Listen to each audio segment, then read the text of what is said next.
I'm not sure how that works today, commissioners. Can we please allow the applicant to share their screen? Cecilia Lamas, for the record, any panelist can share their screen. They have those abilities. Wonderful. Let me see. I am technically challenged, Commissioner, so let me see what I can do here.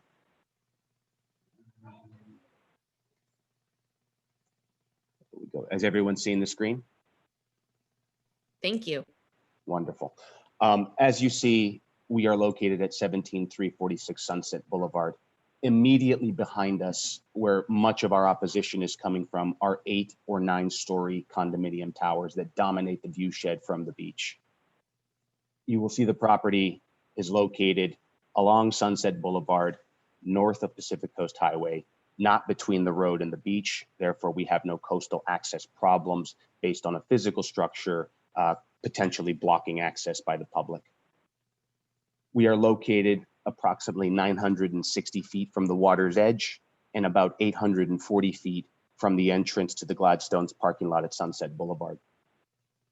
As you can see in the background here on slide 4, you will see that there is a large building that dominates our view shed. To the left, the building that is yellow in paper has now been completed and is 53 units that range in size from 2,500 square feet to 5,000 square feet. This is a heavily developed portion of Pacific Coast Highway and a heavily developed portion of the Pacific Palisades.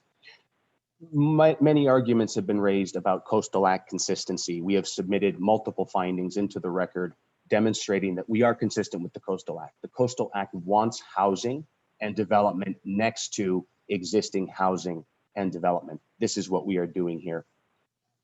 In comparison, as you can see, you have Temescal Canyon and Topanga Canyon. They are the other intersections that intersect with Pacific Coast Highway and the Pacific Palisades community.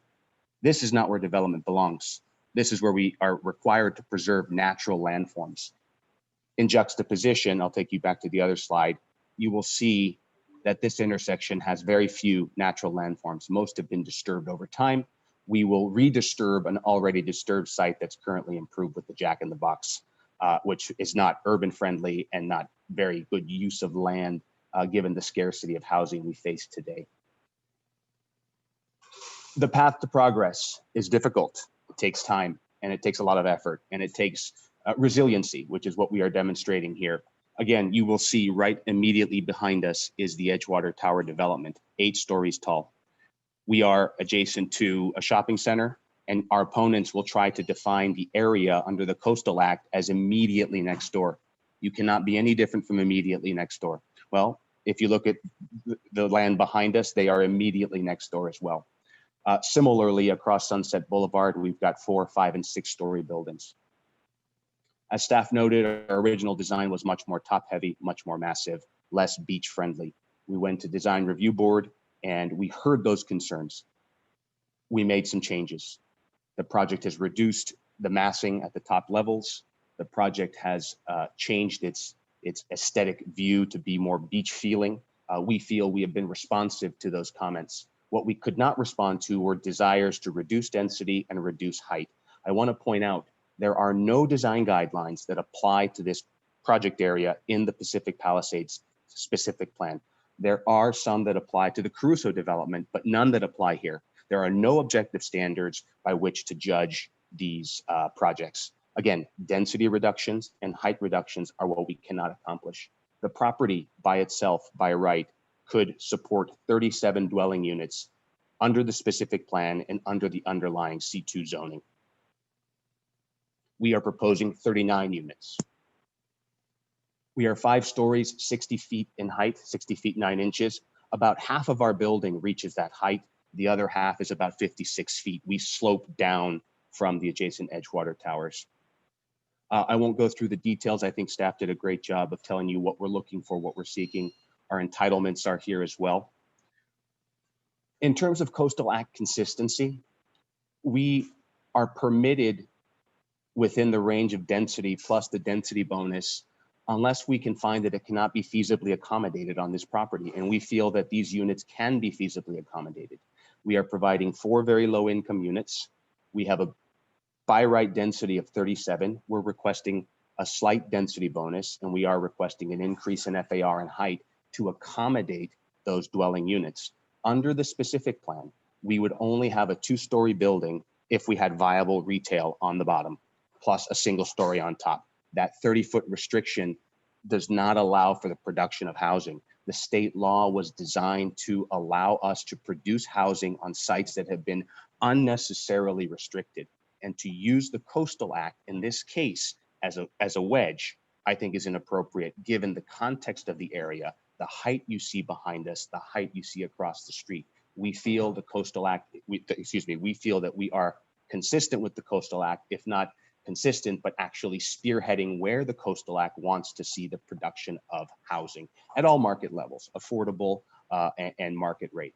I want to point out, we have contacted planning staff and HCID. There are 0 covenanted affordable units in Pacific Palisades. I'm a resident of the Palisades. I'm also this project's representative. We should be doing our part to produce affordable housing for the workers at Cafe Vida, for the school teachers at Pali Elementary, for the school teachers at Marquez Elementary. We should be producing this housing in our neighborhoods. We have 0 covenanted affordable units. I also want to point out, there may be some concern about what appears to be the doubling of the FAR and the height. We have multiple cases throughout the city that have asked for increases in FAR of up to 200% at 3323 Olympic Boulevard, 175%, 488 South San Vicente Boulevard, 170%, 8000 Beverly Boulevard. Those FAR increases also produced big height increases. Again, we should be sharing in this burden to produce housing at all market rate levels, including very low income units.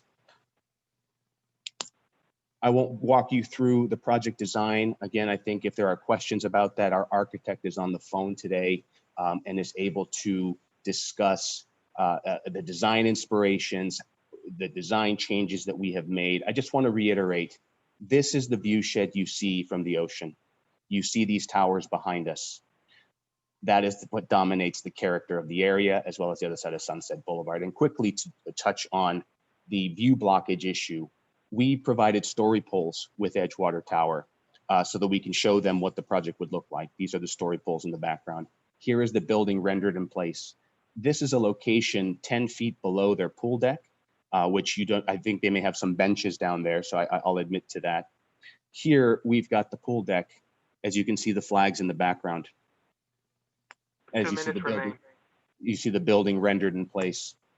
This is a view from their gym. You see the ocean to the left, the story poles. You can vaguely see right above the life fitness language, you see the story poles and the building rendered in place. There is no view blockage. There is nothing. We have worked or attempted to work with Edgewater Towers to offer additional landscaping so they don't see the small parts of the building from the roof deck, or excuse me, from their pool deck or from the little grassy area adjacent to that deck. We have tried to work with them to offer that. In response, they have consistently said, reduce the height, reduce the density. That is something we cannot do. That is something that the law does not want us to do. And that is something we think would be a grave error in this context. We must do our part to produce affordable housing. And this is the right site. It's a jack in the box. And this is a much better project than a jack in the box. Thank you. Thank you very much. Okay. We are going to open public testimony for this item. If you're calling in, please press *9 at this time and you will have a minute to speak. Marcos will call out the last 4 digits of your phone number when it is your turn. At that time, please press *6 to unmute yourself, then state your name clearly and proceed with your comment. If you're accessing the meeting via Zoom, please click raise hand at this time. Marcos will call out your name when it is your turn to speak. You will see a prompt on your screen that states the host would like you to unmute. Please click on unmute, state your name for the record, and you will again have 1 minute to speak. Marcos, let's go ahead and start calling public comments. Yes, Joanna, you are unmuted. Hi, can you hear me? We can, please go ahead. My name is Joanna Spack. I'm the elected Pacific Palisades Community Council representative for the area where this project is located. And I've been designated by our chair to represent PPCC's position at today's hearing. As detailed in our position letter dated August 25th, 2019, and in our prior testimony at the initial public hearing on July 6th, PPCC opposes issuance of a coastal development permit for this project unless it is substantially scaled down. Contrary to the position expressed this morning by the applicant, we strongly believe that the project otherwise violates the Coastal Act as its mass and scale are out of proportion to and incompatible with the character of the surrounding neighborhood, which on either side of the proposed project consists solely of one-story structures. Therefore, we ask you to deny the application. Thank you. Thank you. Caller Lisa, you're unmuted.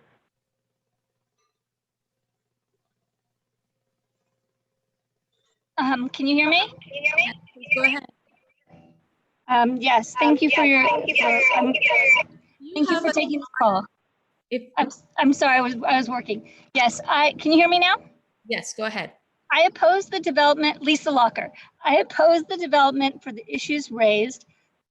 I also request that the commissioners reject the MND and require the developer to do an EIR for such a large development.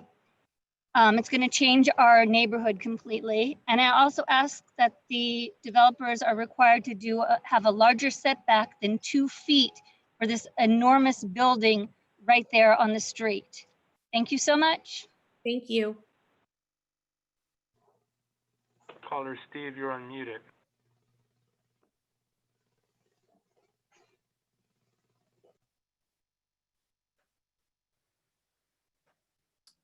Can you hear me? Yes, please go ahead. Okay. I am also on the community council, and I join in opposition as a member of the council and as a citizen who lives in the area. This project is just too big. There's traffic issues that are already a problem, and this is going to exacerbate those problems. When they say they're trying to accommodate low-income housing, there's 4 units out of 39. That's certainly not going to help a lot of low-income people find housing in the Palisades. If you look at the buildings on either side of this project, they are 1-story buildings. You're going to put a 5-story building. It's going to stick out like a sore thumb. It's going to block the views of the people up above. It is inappropriate. It's too big. And it doesn't fit in with the neighborhood context, and the traffic's going to be a major hassle. It's already a problem. This is going to make it a lot worse. Thank you. Thank you. Caller Harris, you are unmuted. Thank you, commissioners, for letting me into your homes and offices today. My name is Harris Levin, and I'm a resident of the Palisades.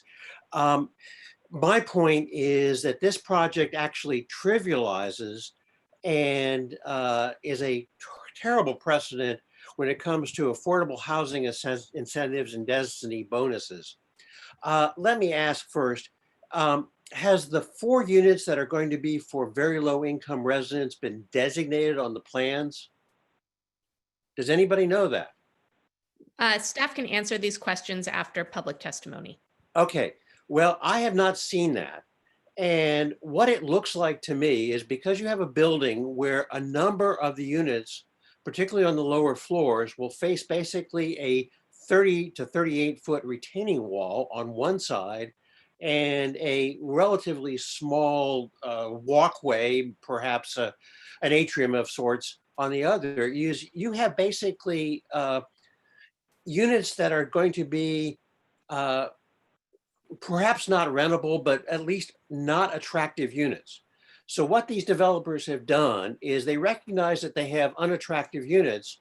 So they have basically said, okay, we're going to call those low income units. That's your time, sir. Thank you very much. I do believe that the city of Los Angeles has an anti-pour door policy that would not allow low income units to be treated differently than market rate units. Caller 8473, you're unmuted. Please dial *6 to unmute yourself.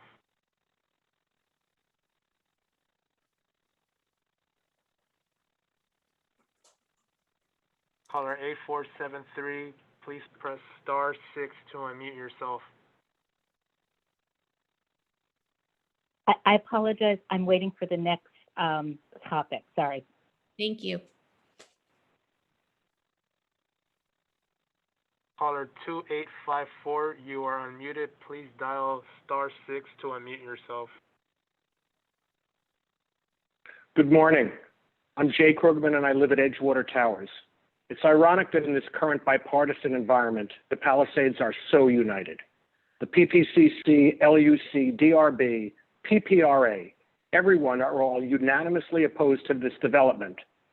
It's also ironic that Edgewater Towers, which abuts the development, is currently in the throes of a city-driven seismic retrofitting campaign, spending hundreds of thousands of dollars to satisfy the city's criteria.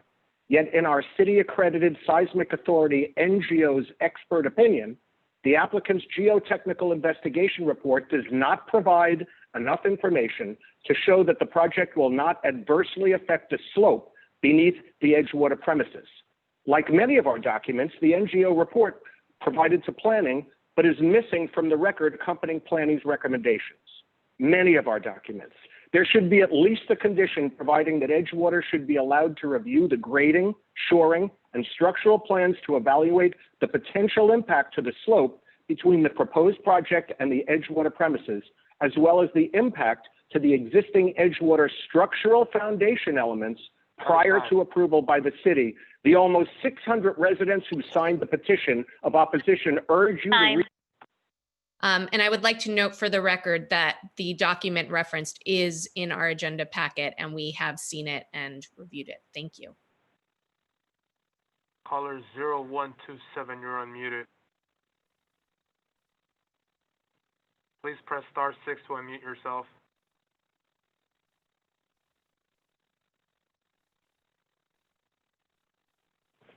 Caller 0127, you're unmuted. Please press *6 to unmute yourself.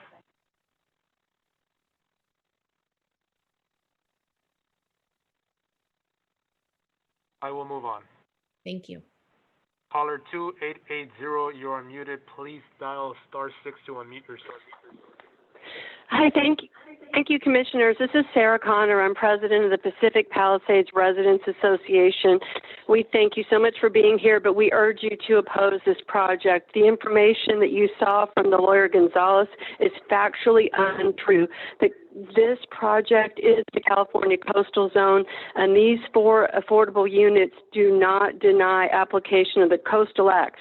The building he showed you behind Edgewater Towers was built in the 1960s, so the Coastal Act was not in place there. The Coastal Act applies, and that's why the buildings on either side are lower story. There are serious traffic issues and parking issues. They're talking about 49 units and retailers. Where are the retailers going to park? Where most people that live in a unit have 2 cars.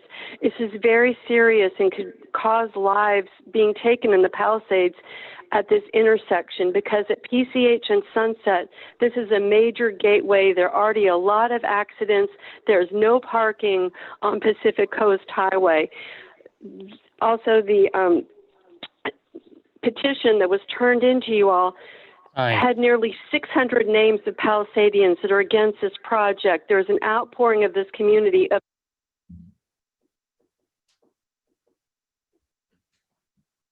Caller Sanja, you're unmuted.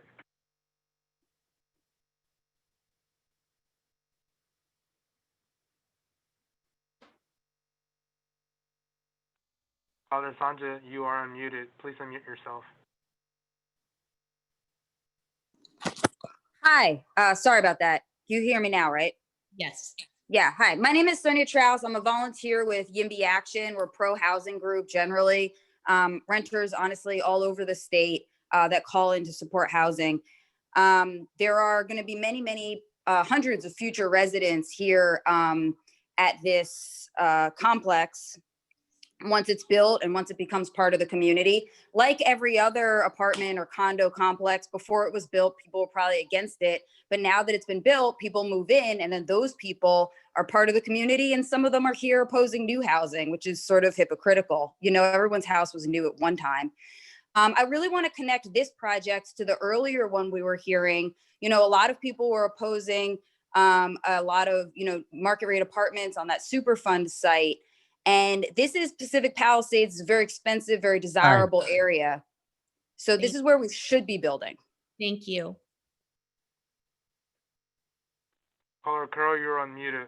Please unmute yourself. I'm Carol Brook, a UC Davis Distinguished Professor Emerita and recipient of its Distinguished Public Service Award for my extensive drafting of successful legislation. I am surprised by the contrast between the high quality of staff analyses at our Capitol and the superficial report that your staff produced. Rather than address important legal and factual arguments from opponents, it simply ignores most of them. Striking is its assertion that there is no danger to the 8-story buildings that are located upslope. The report does not even mention an expert geotechnical evaluation that explains the inadequacies of the evidence the developer provides.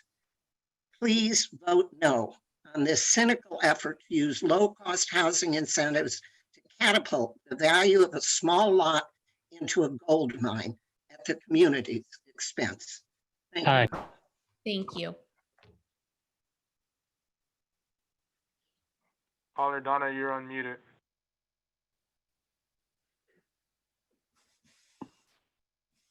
Hi, good morning. Can you hear me? Yes, we can. Please go ahead. I'm Donna Vaccarino, Chair of Pacific Palisades Design Review Board. I was not at the initial review, so I'm recused from further review. This project in no way is in conformance with the community plan or specific plan, as you know. There has been substantial changes to the design since the DRB has reviewed it, and it should be returned to the DRB. Substantial design changes require review from the DRB. In any event, this project is not endorsed by the community. Every civic entity in Pacific Palisades is against this project as designed. With all the negative and unresolved issues and a total lack of community support, why would the planning department recommend approval of this project, and on what grounds? We're very concerned about fair and equitable planning, but spot development is not about integrity. I support and urge denial of the project as submitted. Thank you. Caller Kathy, you're unmuted. Please unmute yourself. Hi, my name is Kathy Locker, and I thank you for the opportunity at this time to voice my opposition to this development, and I urge you strongly to vote no. I'm especially concerned about the impacts on traffic and parking. There is no parking on Sunset Boulevard. Where is anyone going to park who comes to shop there or work there? And I think that this development should not be approved. Thank you. Thank you. Caller Robert, you're unmuted. Please unmute yourself. Much. This is Robert Flick. I'm a Pacific Palisades resident, 40-year commercial real estate law practitioner, Stanford Law School graduate. I just want to comment on the images that were presented. I think they're offensive. They understate the size of the project. If you look at the image, the street view of the project, midgets would have to inherit the upper floors. Also, they presented no view looking out to the beach, only the view of the buildings in the community. The fact that the developer said, well, we've reduced the size of the project from an outrageous original presentation is ridiculous. And finally, I think that the commission has a fiduciary duty to be especially careful on CEQA. You're acting in the Coastal Commission's behalf here in a single permit mode. So if there's any question of going one way or the other on a decision, I think you have to be especially careful. And I don't think that burden has been met. Thank you very much. Thank you.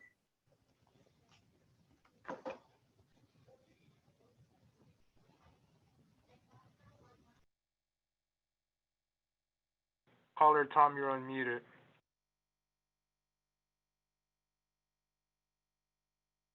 Tom, please unmute yourself.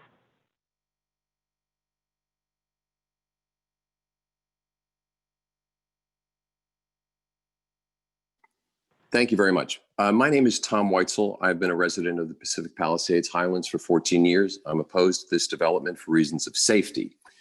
The developer is proposing to add at least 49 more cars in a busy spot that is very close to 2 schools and a meditative religious shrine. I believe the issue is saturation. In my opinion, we've exceeded maximum saturation in that area. Adding 4 below market units is a token offering to offset the development. If the number of such units would be increased to 10 or 12 for the workers at Cafe Vita or our teachers, that would be another story. 4 units is not enough to buy this oversaturated space. Thank you very much. Thank you. Caller Michael, you're unmuted.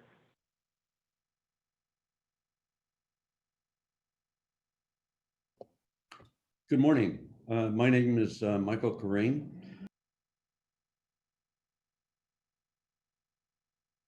We seem to have lost Michael.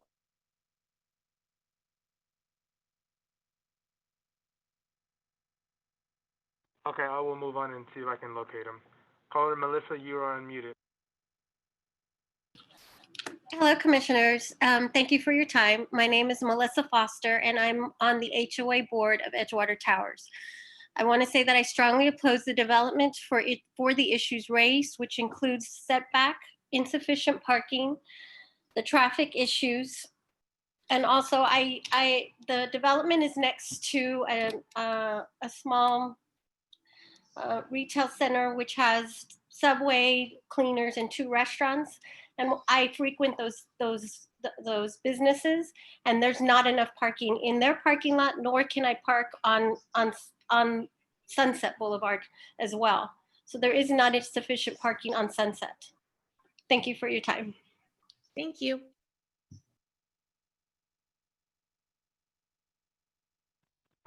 Michael, apologies. Please unmute yourself. Can you hear me? Yes, we can. Please go ahead. Okay, thank you. Again, my name is Michael Corain, and I'm a homeowner at Edgewater Towers. I strongly object to this project primarily because of the saturation of our traffic, and this adds to an additional 80 units that are yet to come on stream. I would also like to point out that while the planning acknowledges the responsibility for reviewing the residential areas adjacent to the property, that no mitigations have been provided for screening and privacy purposes.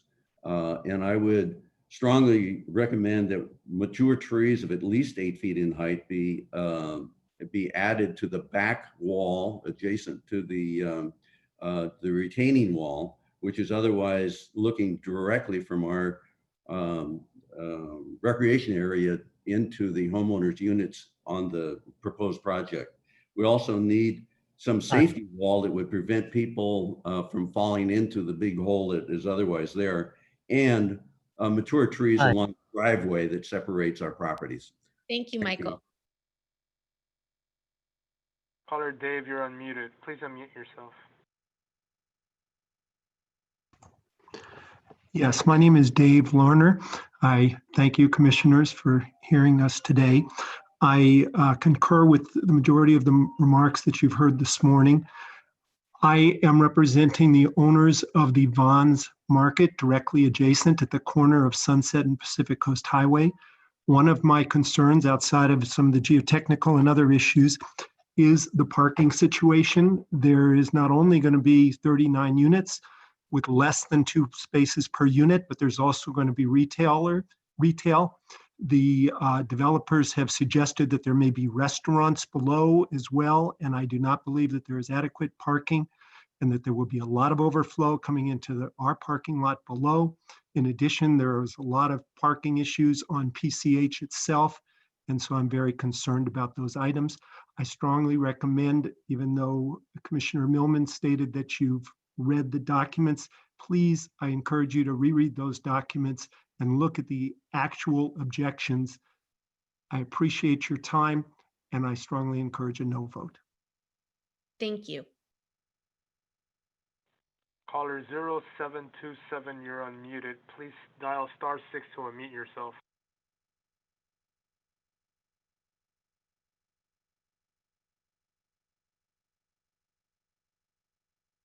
Caller 0727, please dial *6 to unmute yourself and go ahead.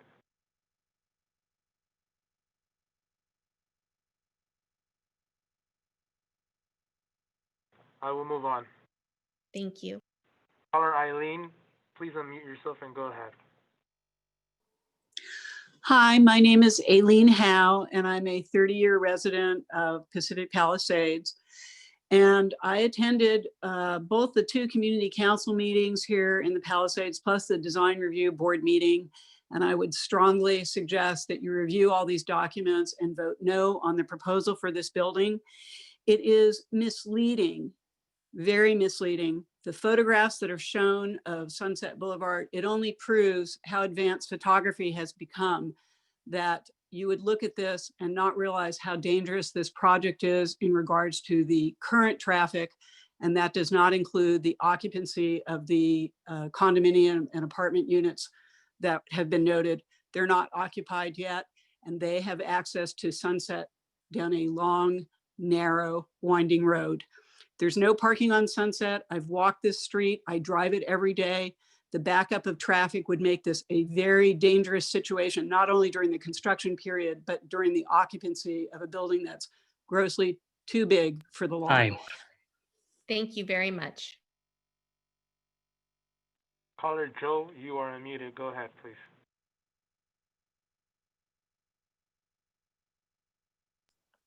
This is Joe Halper. I'm a former commissioner of the West LA Area Planning Commission.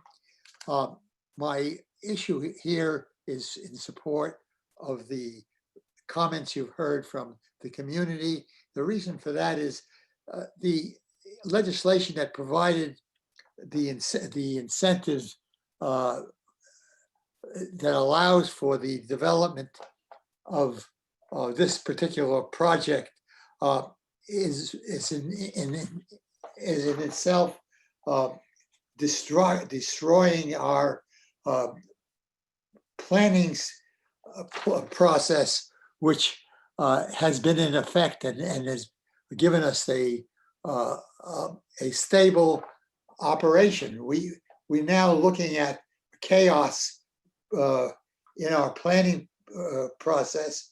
We have no way of being able to enforce the Coastal Act in this area because of the confusion created by the legislation.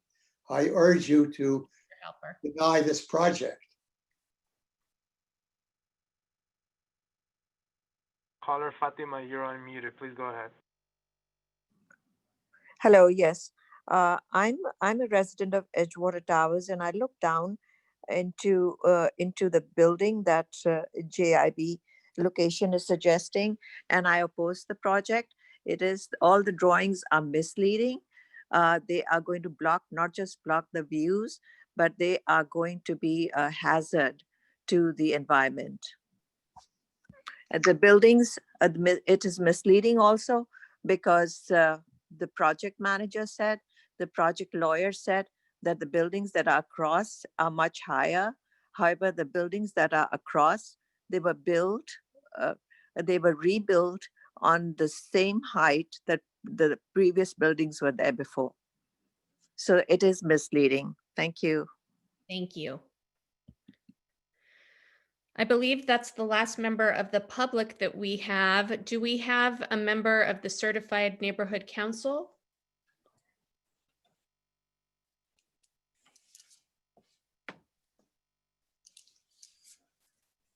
Looks like we have some folks from the public who still want to weigh in. Caller 0408, you are unmuted. Please dial *6 to unmute yourself.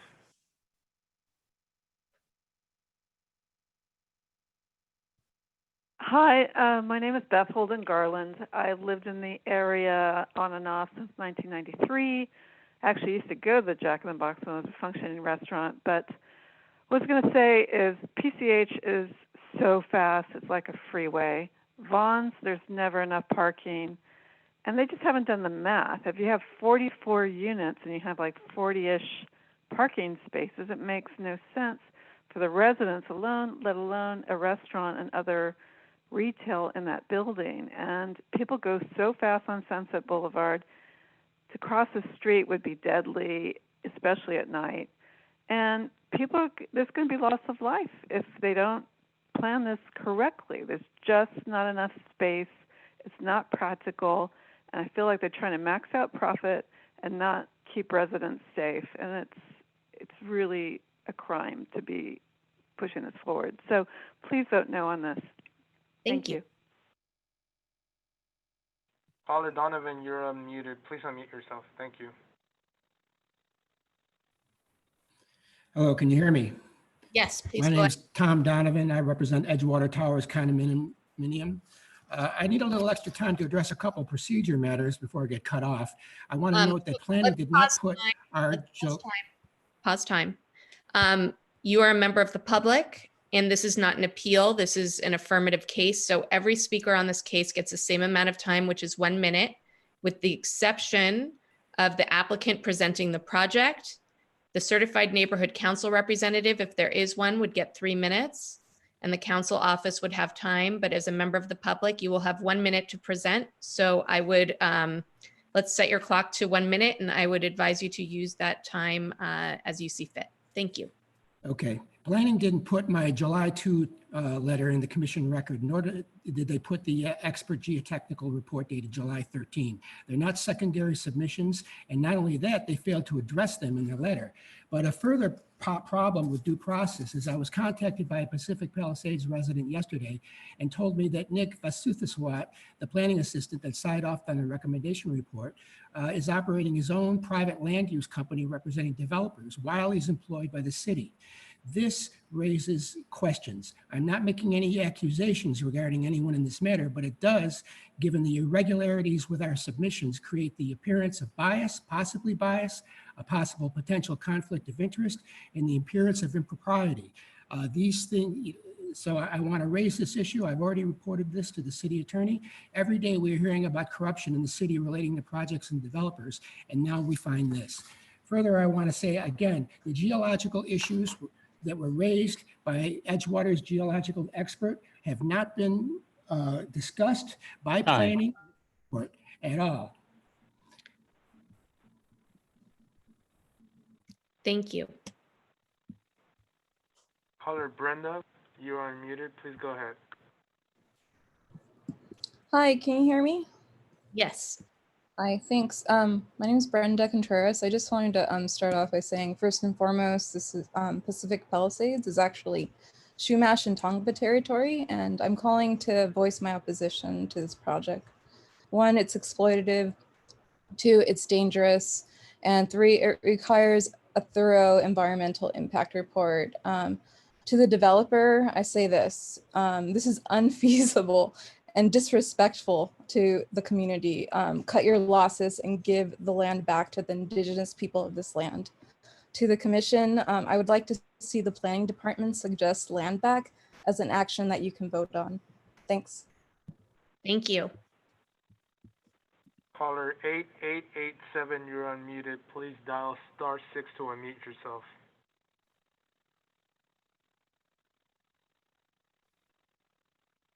Hi, my name is Davis Cohen.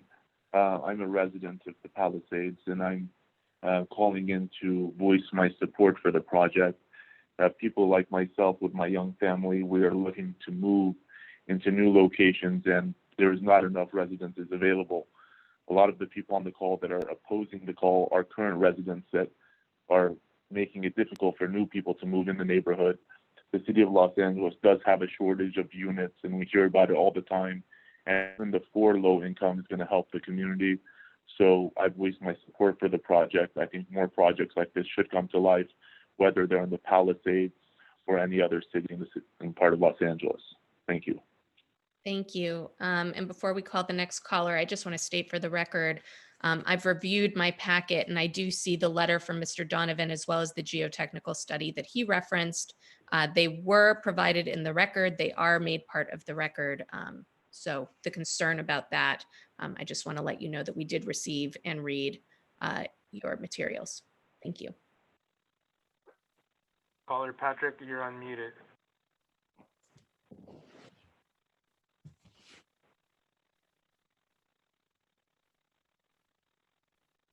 Patrick, please unmute yourself. This is Patrick Hart. I lived in the Edgewater Towers on and off for the last 18 years. I've also studied the traffic patterns. Being a member of the Palisades Task Force on Homelessness, I am familiar with the infrastructure and the traffic patterns. The buses, that the 602 bus that gets off 70 yards below there is the end bus of all homeless we have seen coming in from all parts of the United States and from the city. It leaves every 20 minutes and goes past the Edgewater Towers entrance exit, which is difficult in itself. If you put a second entrance and exit with this new facility, it will be exponentially more dangerous for people in Edgewater Towers to enter and exit the building as it is. Sadly, this is something that I've been watching the last 4 years. The LADWP has been. I'm so sorry. That is your time. Caller 6147, you're unmuted. Please dial *6 to unmute yourself.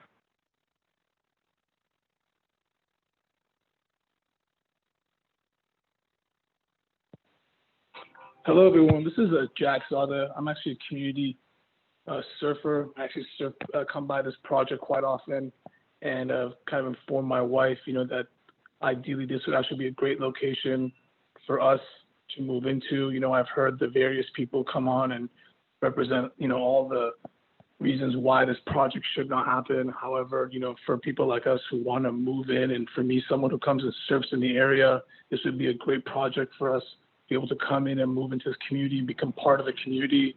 I understand and respect other people's wishes and concerns. However, for someone like us to come in and raise a family, it's kind of a little unfair for them to restrict us coming and moving in and becoming part of the community.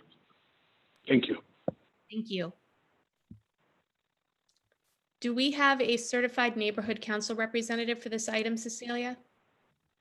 Cecilia Lamas for the record. We do not have a neighborhood council representative for this item. Thank you. Do we have a council office representative? Not that I am aware of. Okay, so I'm going to go ahead and close public testimony on this item. Staff, is there anything you'd like to respond to? And then I'm actually, before you do, I believe Commissioner Perlman had a question.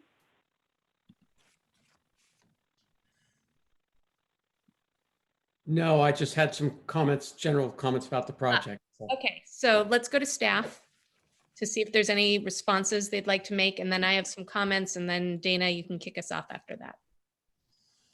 Hey, good morning, Jordan Turner, Department of City Planning. Hopefully I'll be able to cover everything. If I miss something, please let me know. First, the out of scale argument that was made, as mentioned in the staff presentation, the surrounding area is made up of 1-story buildings as well as buildings that range up to 8 stories as well. And the proposed project is 5 stories, so it's well within that range.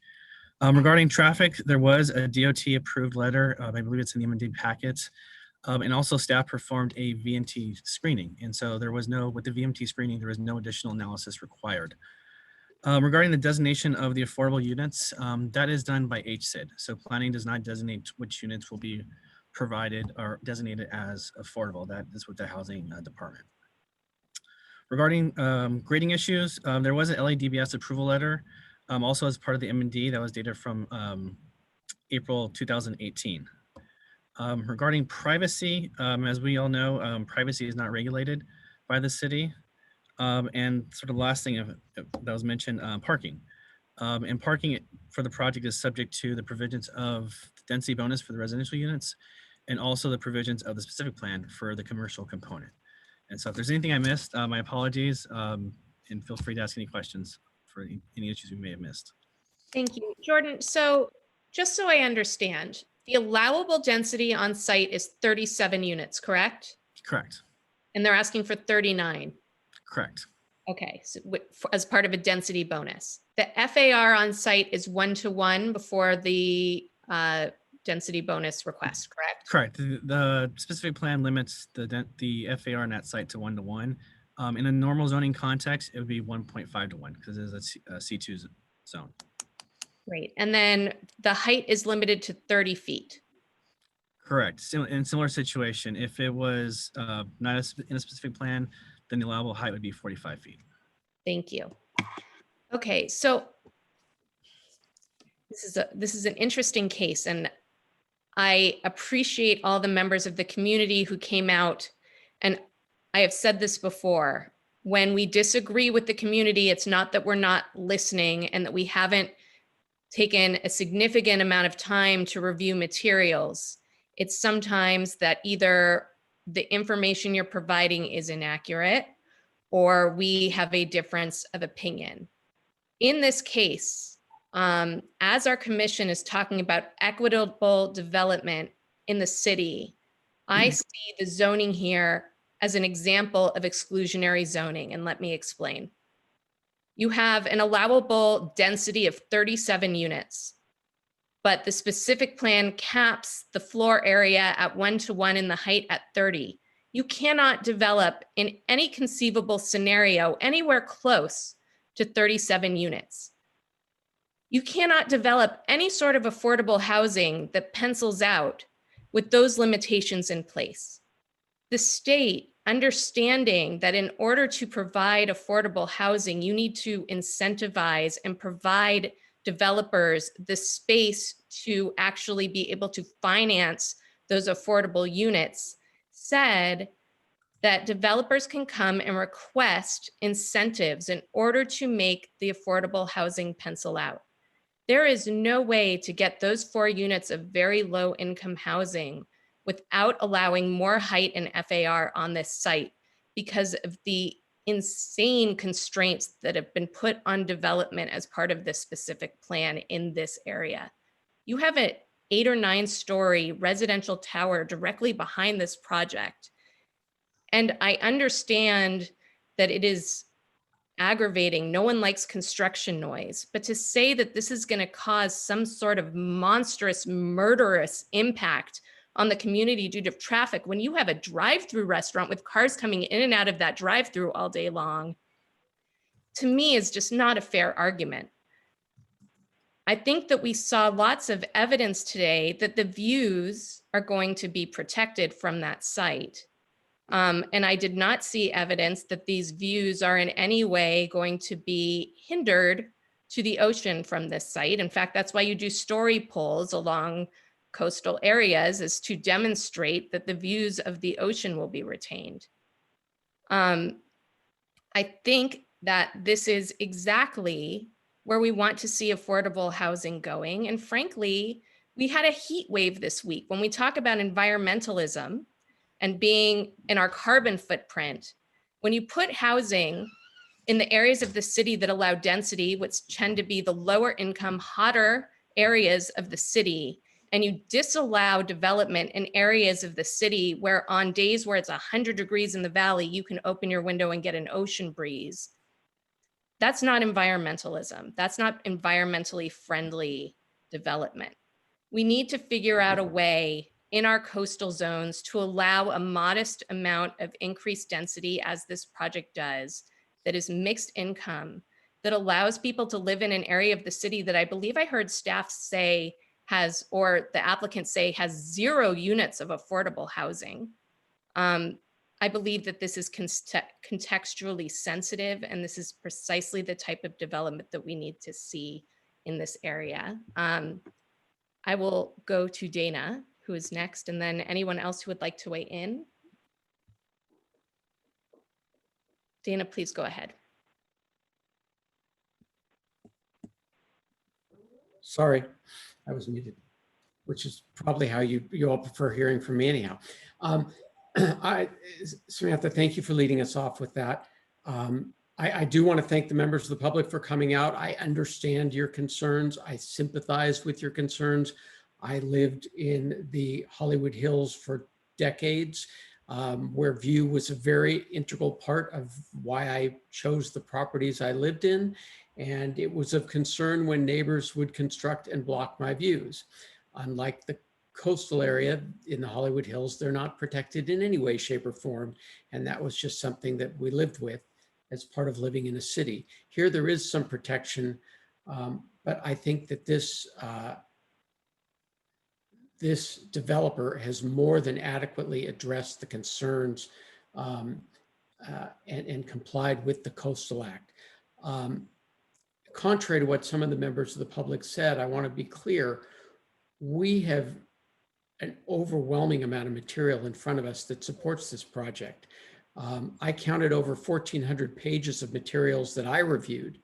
That includes hundreds of pages of letters that came from members of the community, an MND, a traffic analysis that was approved also by the LA Department of Transportation, geological studies looking at the hillsides, et cetera.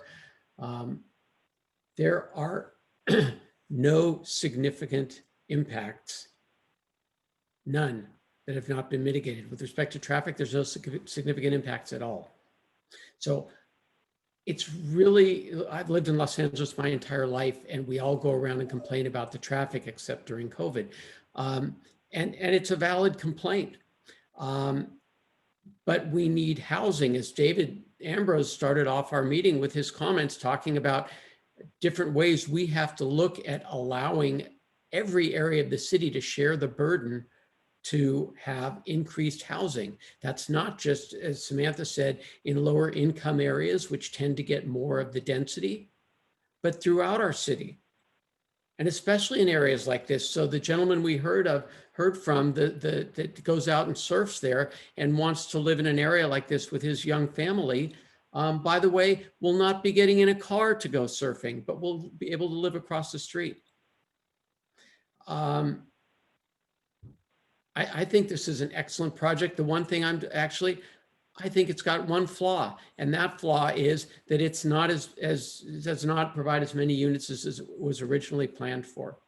I wish it had the additional units that they originally were looking for. But I appreciate that the developer scaled it back to try to address some of the neighbors' concerns. I think that providing 4 affordable housing units in an area like this, one of the gentlemen said 4 affordable housing units is nothing. That's not going to change anything. Well, I disagree, sir. That will change the lives of 4 families. And that will allow, again, a sharing of the burden. And it's a drop in the bucket, but all these drops in the bucket ultimately fill the bucket. And that's what we have to do.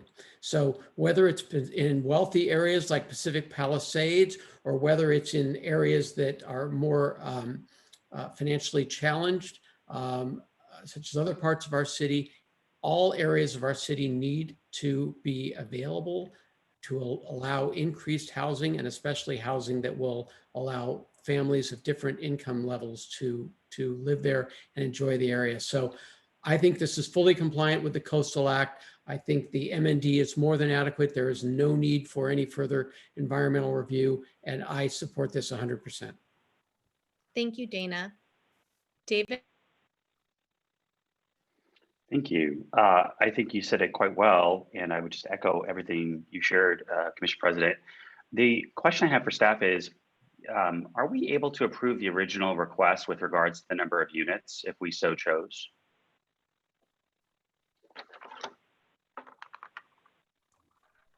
Commissioner Ambrose, this is Lisa Weber. No, at this point in time, the project description that's before you is the 39 unit project. Okay, I appreciate that. That's something maybe in the future we could, have options with. Sometimes I think when folks are negotiating with, let's call it a concerned community, they often lop off a limb that I wish they hadn't lopped off. So in the future, if there's a way technically that we're allowed to put the limb back on, or at least have the choice, that would be appreciated. But I respect, Lisa, what you said. It makes sense to me. But if there is an ability, I'd like to try in the future to keep that option on the table. I concur with Dana. I heard everyone's comments today. I think Commission President responded very eloquently, and I'm not going to repeat it. I just wanted to add my imprimatur to her thoughtful comments. So thank you. Thank you, David. I'm going to go to Caroline Show and then Karen Mack. Thank you. I also wanted to just say that I'm in support of the project. You know, it's very few that we see these types of projects in front of us, and I'm excited for it. I think it has good architecture. I appreciate the adjustments that have been made. And, you know, 4 units is not a lot, but I think it's a starting point. And I personally, as we were going through this, I was thinking about my nanny who worked in Pacific Palisades. And when I talked to her, she said sometimes it would take her 2 hours each way to go back home. So I'm sure we can think of somebody that could use that unit and just really have a better life. And not only that, it's a great project.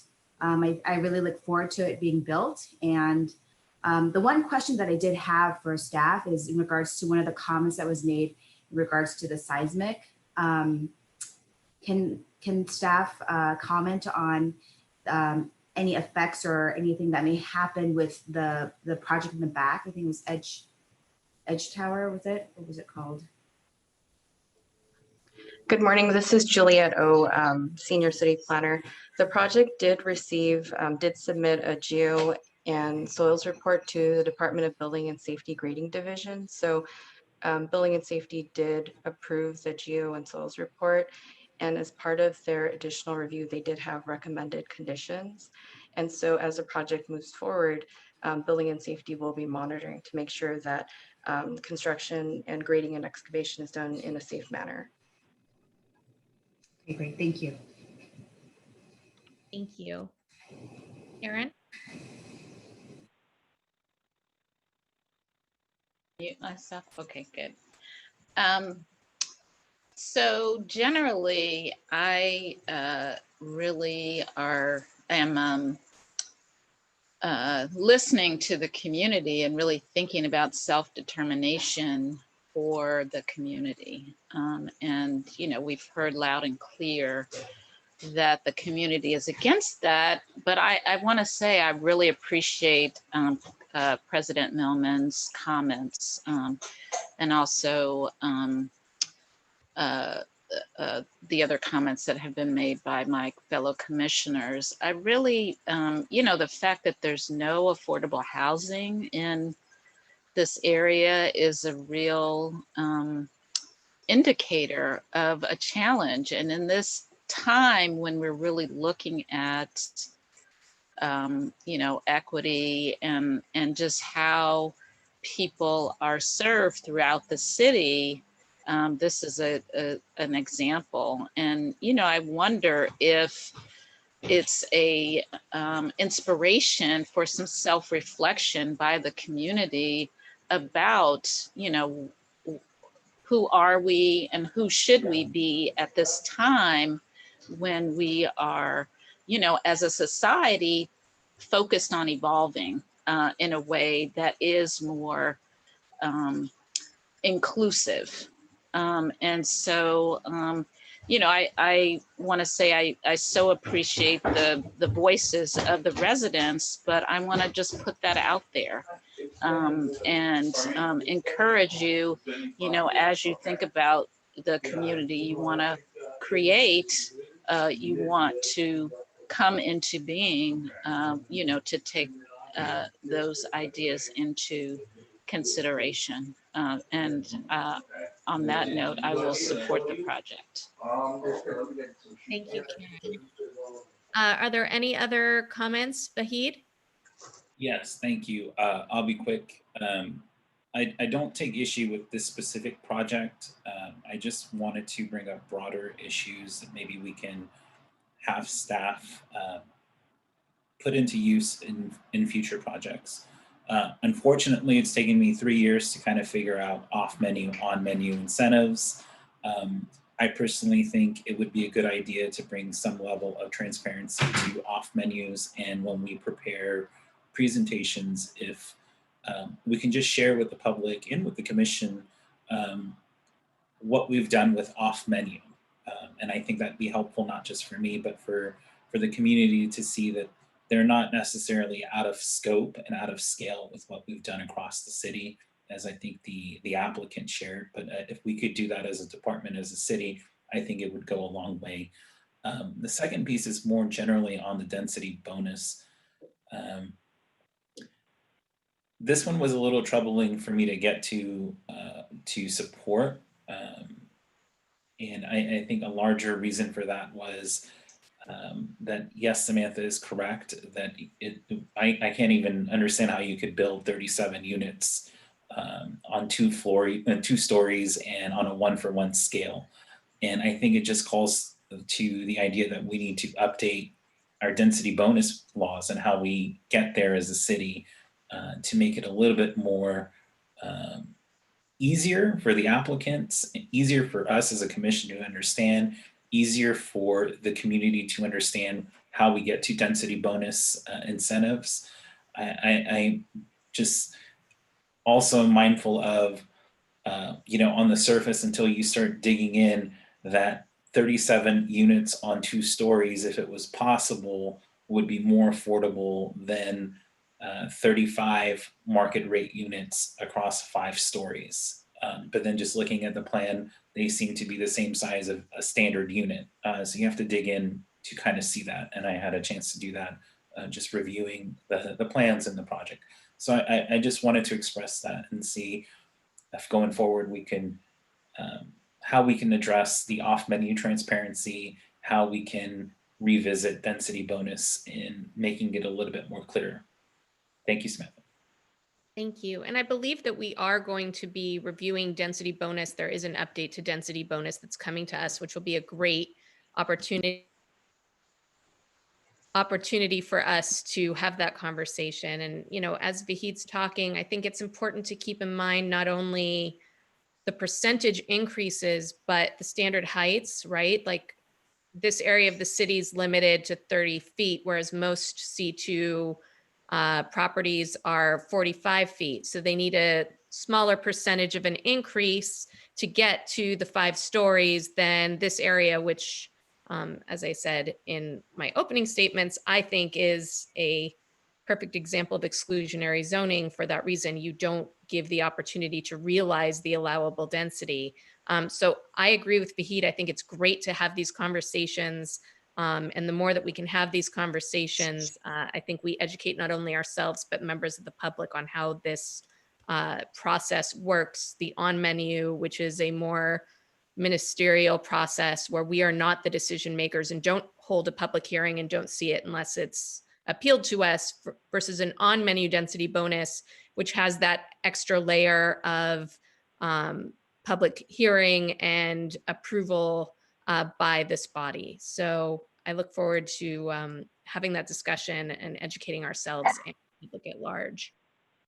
I see that Commissioner Learn has her hand raised. Thank you. I want to just say I echo the sentiments that all the commissioners have said about this this case, and I wanted to just highlight that I think this type of project rarely comes to us for many reasons, and President Millman kind of started off by saying this is an example of exclusionary zoning for many reasons, and with it being in the coastal zone, with the cost of development, the price of land, but I'm hoping that as we update, the community plan for this area, that we really think about what does it look like to integrate equity in all forms, so that we think about how can we, move away from the fact that this is going to be the first covenant affordable housing unit if it gets approved and built in this area. So I see this as an interesting case study for that, and hopefully a call for all of us as we evaluate our policies to think about how can this not be the exception. Thank you. I did see that planning staff, that Nick, you had your hand raised. Was there something you wanted to add? Yes, thank you, Commissioner Millman. I believe there was a comment earlier directed to me specifically, and I just wanted to just clarify that I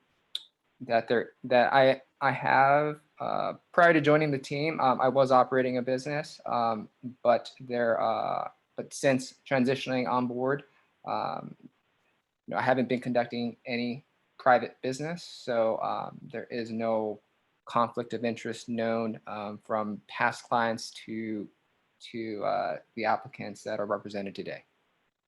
Thank you for that clarification, Nick. With that, is there anyone who would like to make further comment or perhaps move a motion? Dana, quick to the trigger. I will make a motion to approve staff's recommendations. And second. Yes. staff, Cecilia, we have a first and a second. Will you please call for the vote? Cecilia Lamas for the record. Commissioner Perlman, Yes. Commissioner Cho, Yes. Commissioner Ambrose, Yes. Commissioner Learn, Yes. Commissioner Mack, Yes. Commissioner Mitchell, Yes. Commissioner Padilla Campos, Yes. Commissioner Corsan, Yes. Commissioner Millman, Yes. and the motion carries. Thank you. Item number 10 is case number CPC 2018-7165CU. The environmental case number is ENV 2018-7166CE. The project is located at 6254 North Ranchito Avenue within Council District 2. Cecilia, are there any day of submissions on this item? Cecilia Lamas for the record. Commissioners, we do have day of submissions for this item. For members of the public, compliant day of submissions can be viewed in the shared drive by clicking on the link located at the top of the first page on of the agenda. Thank you. Thank you. At this time, we are going to hear from city planning staff. Sarah, please go ahead and take as much time as you need. Thank you. Good morning. This is Sarah Hounsel with the City Planning Department. This case is for CPC number 2018-7165CU and environmental 2018-7166CE. It's located at 1254 North Ranchito Avenue. Slide 2. The requested actions today are pursuant to CEQA guidelines section 9, article 19, section 15303, class 3, an exemption from CEQA, and that there is no substantial evidence demonstrating the exception to the categorical exemption pursuant to the CEQA guidelines section 15303C applies. Pursuant to 1224 U12 of the Los Angeles Municipal Code, a conditional use is requested to permit an 18-bed congregate living facility in lieu of a 6-bed facility permitted by right in the TRE9 zone. Slide 3 shows the existing zoning and surroundings. The site is zoned TR3 9-1. It's surrounded by R1 to the northwest, north, and east, RE 9-1 to the southeast and south, and RS1 to the southwest and west. The existing uses are single family and senior housing living. There's a senior housing group home that is located at 6254 Matilaha Avenue, located also in the RE9- zone, just kitty corner to the southeast corner of this site. The remaining uses in the neighborhood are single family uses. The project description. The proposed project is for the conversion of an existing 4,594 square foot single family dwelling into an 18-bed congregate living health facility on an approximate 29,957 square foot lot in the RE9-1 zone. Proposal includes a new patio covering in the side yard, a parking lot, a trash enclosure area, perimeter walls and fences and gates, an updated landscaping plan with pathways, and a roof screening for the AC and the heat. Slide 6. If you look at this slide, it's the site plan, and it includes those 2 new parking areas proposed in front and in the rear of the subject site, to the east and the west of the structure. Also a new trash enclosure, the perimeter fencing, and vehicle and pedestrian gates. The floor plan on slide 7 shows that it's going to include 10 bedrooms, each with an exterior door, 4.5 bathrooms, a kitchen, a family dining area in the center, an office off that family area, a laundry room, a nurse's station closer to the front door, and new exterior patio covering along the south portion of the screen. In slide 8, you can better show the AC enclosure on the roof and then the proposed new patio cover in the back. Slide 9 shows the north elevation facing Sylvan at the top of the screen and the east elevation facing the single family at the bottom of the screen. Slide 10 shows the south elevation facing the existing single family. Again, you can see the line where the new covered patio would be. And then the west elevation is at the bottom of the screen facing Ranchito Avenue. And they're proposing to preserve that large tree in the front yard. Slide 11 is looking southeast at the front of the building with a new driveway cut and vehicular gate. Slide 12 is looking from the rear of the driveway at the east elevation, and you can see the proposed trash enclosure. Slide 13 is the north perspective, including perimeter walls and fence, pedestrian gate, and the 2 new driveways and the new sidewalk.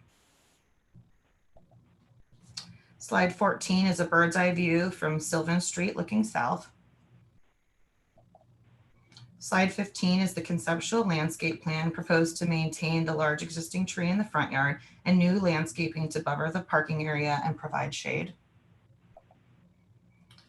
Public comments include the following on slide 16: the lack of outreach to the neighborhood, poor maintenance of landscaping on site, concerns with employee and delivery traffic, questioning that the proposed 9 parking spaces don't meet the proposed demand, questioning if management has experience with a larger 18-bed facility. Staff recommended changes. We recommended in the conditions to submit a new site plan which shows existing mature trees and which are to be removed and preserved, a landscape program which includes the entire site, including those areas stated currently on the plan that are not a part, the removal of the driveway and parking area within the prevailing front yard to the west of the building, and the proposed 2 parking spaces being back added to the rear behind the structure. And in conformance with the Mobility Plan 2035, a portion of the general plan, dedications and improvements along Ranchito Avenue, a collector, and Sylvan Street, a local street to be satisfied. Slide 18, our recommendations include determine that the project is exempt from CEQA and approval pursuant to LAMCU section 1224U12, a conditional use permit for the 18-bed congregate living facility in the TR39- zone with the changes we propose, and an approval of a proposed plan approval within 2 years of opening to look at how they're managing their site. Thank you, commissioners, and I'm available for questions now or during deliberations. We will probably have our questions during deliberations. Thank you. Okay, at this time, we will hear from the applicant's representative, who I believe we have with us, Gary.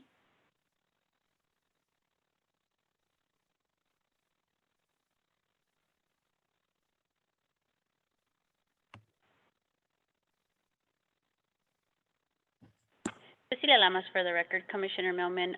We do have Mark Mansfield who has been identified, but we have not identified Gary.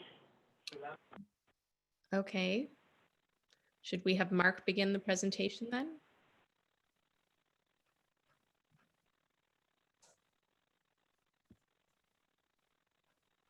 Can we please have the applicant unmute themselves and begin their presentation?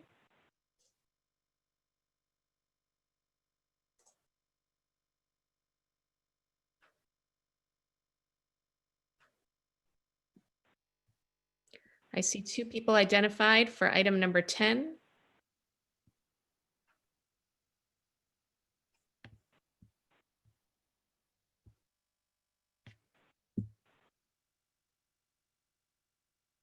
Do we have a presentation on this item from the applicant? If not, I'm happy to move to public comment. Cecilia Lamas, for the record, we do not have a PowerPoint presentation that was submitted by the applicant. Okay, would any of the applicant representatives like to identify themselves at this point and give a presentation, or do you want us to move on to community deliberation?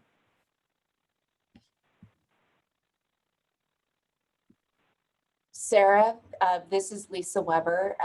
Perhaps Sarah can confirm whether or not the applicant is participating today. The applicant said that they were participating. Mark and Gary are supposed to be on through the computer, and then the applicant and the landscape architect are supposed to be on per the phone. That was the instruction given to me yesterday.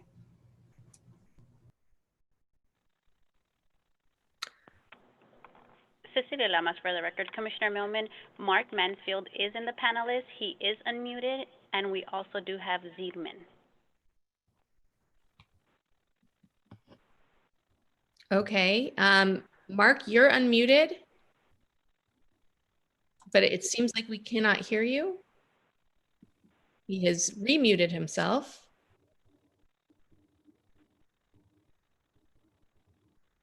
Okay, so here's what I'm going to do in the interest of time. I'm going to move to public comment. After public comment, hopefully we can get this hiccup with the applicant resolved and have the applicant present. If not, I will operate under the assumption that we do not have an applicant that wishes to present on this item. So unless there is some objection to that process, does that process make sense to staff? Okay, I'm seeing heads nodding. So we are going to move to public testimony. Each speaker who would like to speak that is calling in should press *9 at this time. If you are on Zoom, press the raise hand button. In either case, Marcos will call out your name, or if you're calling in, the last 4 digits of your phone number when it's your turn to speak.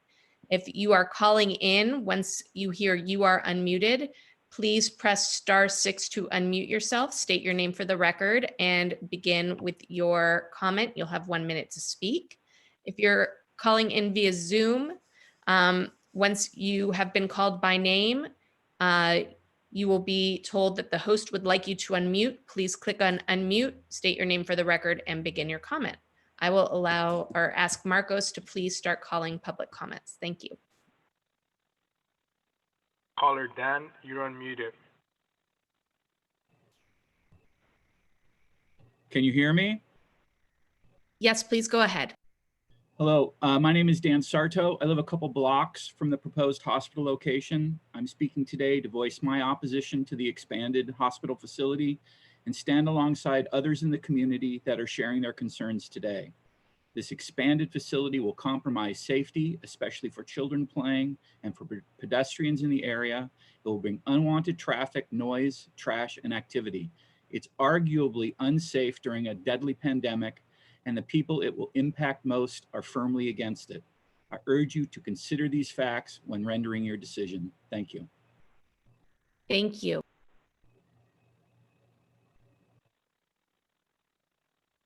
Caller 3704, you're unmuted. Please *6 to unmute yourself. Good morning.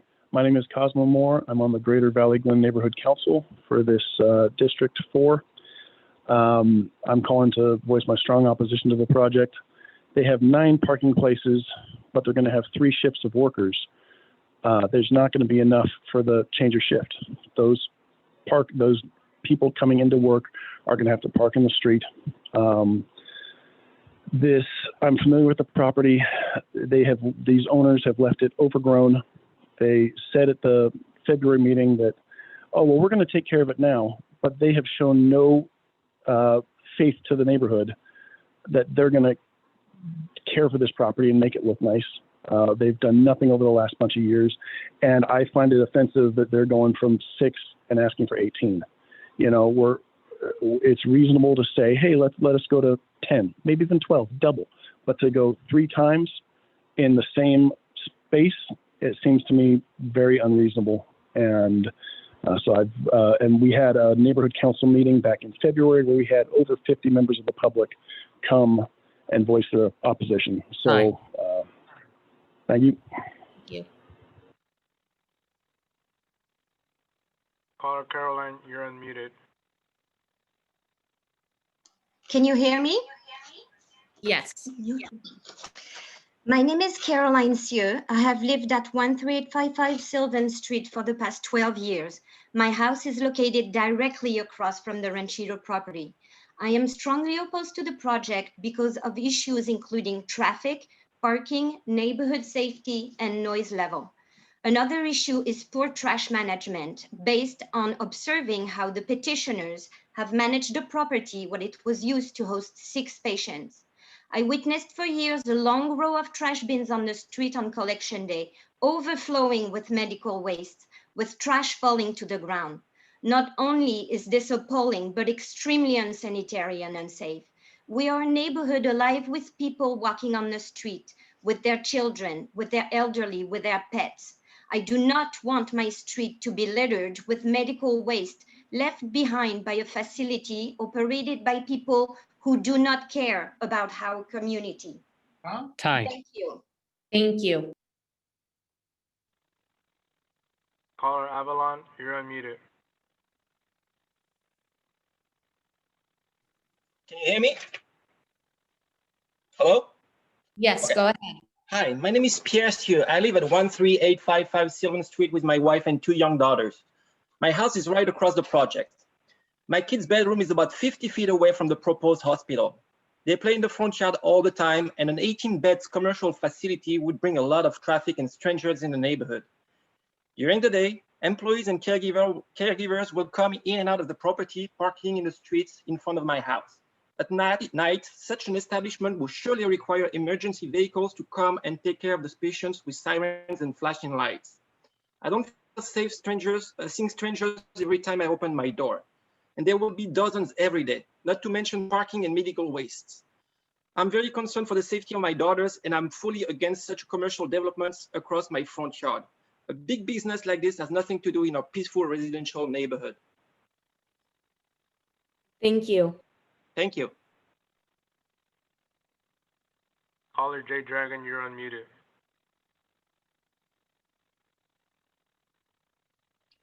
Thank you very much. You can hear me? Yes, we can. Please Okay. go ahead. My name is Jackson Dragon. I live directly across the street from the property in question. We were aware of its use as a 6-bed facility when we bought the house, and we accepted that. We consider zoning to be a sacred trust between the city and the community. These laws exist in part as protection for homeowners against intrusion into their neighborhoods of developers' projects that do not belong there. The proposed 18-bed medical facility clearly violates that sacred trust. Just as our neighborhood was not then and is not now zoned for a waste treatment plant, so also is it not zoned for an 18-bed medical facility. Had there been such a facility across the street from the house, we absolutely would not have bought it, and we're at a loss now as to why we have to fight for the peace and value of our home. What the developers have in mind here is not value to our community, only the profit potential of 18 beds filled with a rotation of paying patients. Maybe a great idea, but let them locate it somewhere already zoned for it. It does not belong here. We are strongly opposed to this project. We and our United neighbors will fight it with all our resources available to us. Thank you very much for your time. Thank you. Caller Ted, you're unmuted.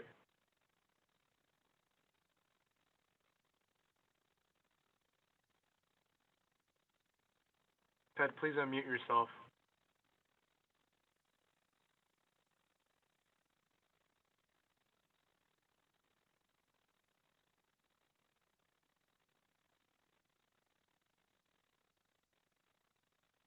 Ted, you can go ahead and speak.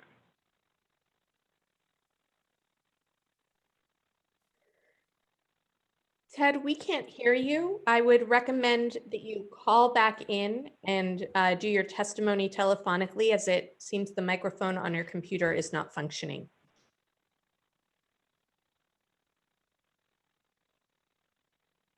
Caller Sarkis, you're unmuted. Hi, can you hear me? Yes, we can. Please go ahead. Hi, my name is Sarkis Bogosian, and I'm 100% opposed to this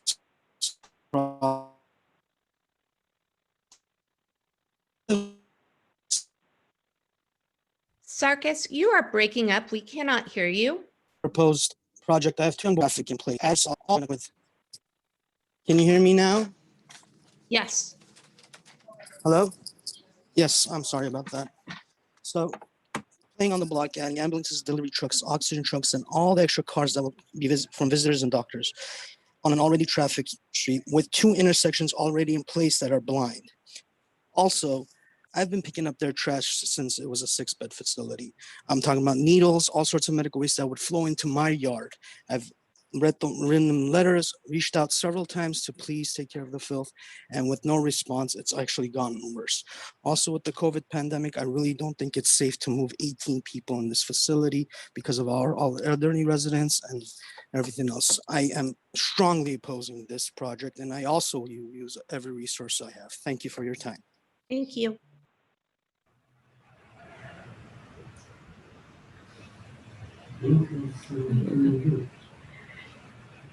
Yes, okay, yes. Can you hear me? Yes, please go ahead. My name is Martin Thorpe. I've lived on Ranchito inside of this property for 31 years. From her report of the March 9 public hearing by Daniel Skolnick, his successor, Ms. Hounsell, omitted a significant finding from that hearing.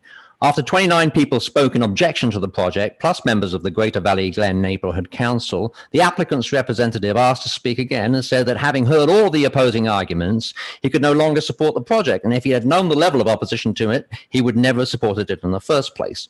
On pages 60 to 66 of the PDF file for this item 10, we have a letter with 41 signatures in our letter of opposition.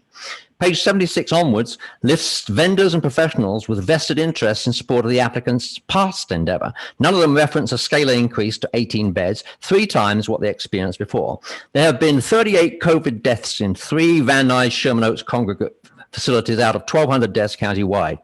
Opening a large CLHF in the middle of a residential neighborhood is just asking for trouble. The applicants can run a 6-bed facility without contest. Since they have failed to show they are competent to do even that on a 24/7 basis, this conditional use request for 18 beds should be denied. Thank you. Thank you. Muted.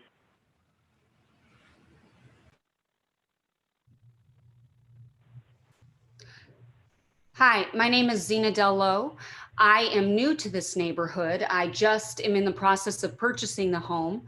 And had I known that an 18-bed facility was in the process of being put into play, I never would have done it. I am a single woman in my 40s. This neighborhood is incredible. I have met no fewer than 15 of my neighbors because everybody is friendly around here. So this is not a matter of we want to keep people out.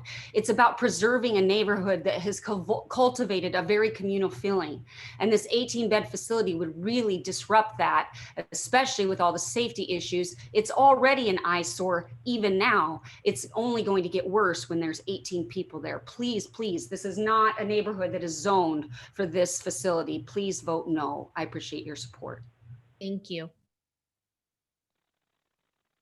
Caller 8473, you're unmuted. Please dial *6 to unmute yourself.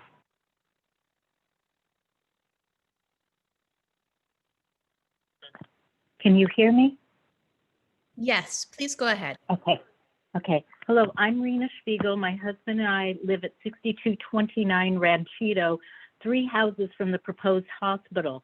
We remain completely opposed to the project and do not understand how the planning recommendation report could state that based on the testimony provided at the public hearing, staff recommends that the commission conditionally approve the project.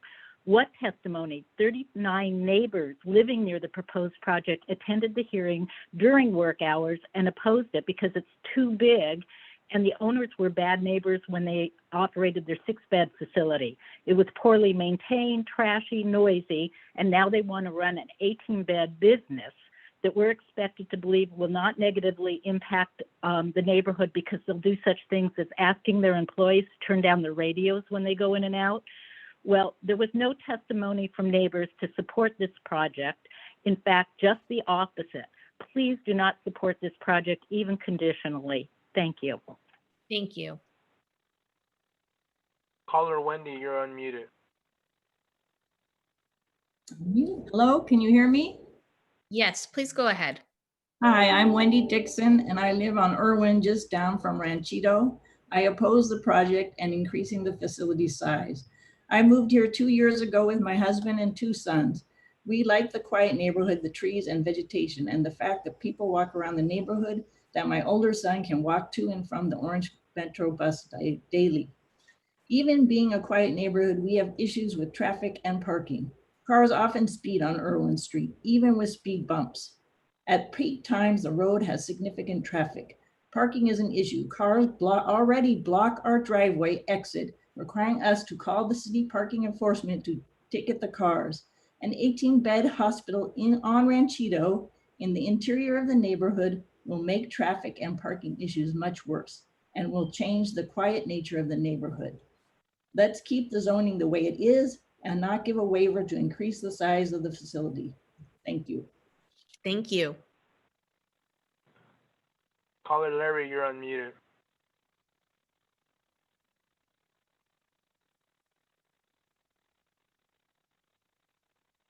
Larry, please unmute. Can you hear me? Okay, thank you, Commissioner.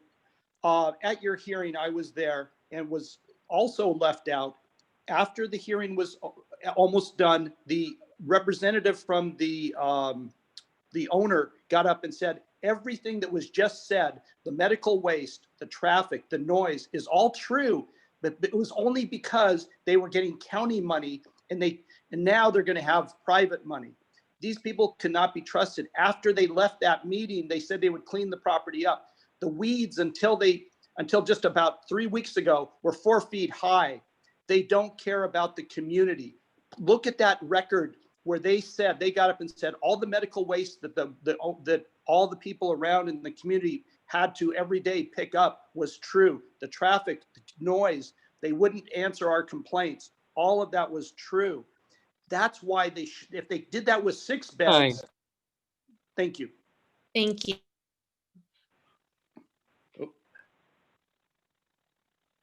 Caller Cyrus, you're unmuted. Hi, can you hear me? Yes, please go ahead. Thank you. My name is Cyrus Pan. I actually live right across the street from this project. This neighborhood has always been my home, and I value the individuals in it. It is a shame to see this issue arise again after a strong opposition the first time.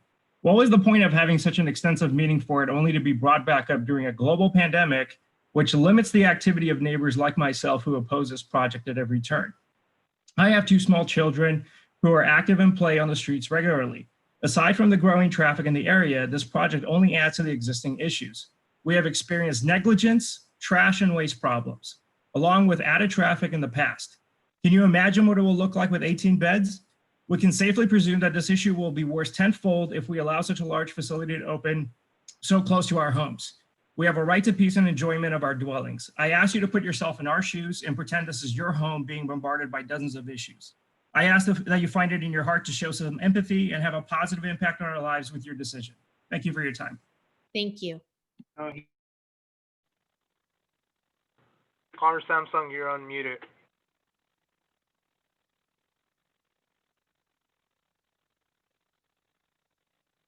Please press *6 to unmute yourself.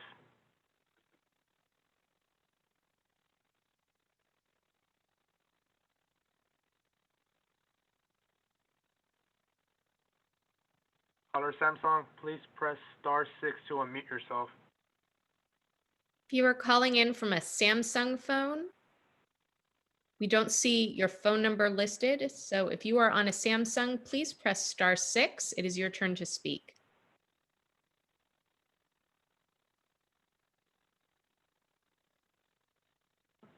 I will move on. Caller Sean, you're unmuted.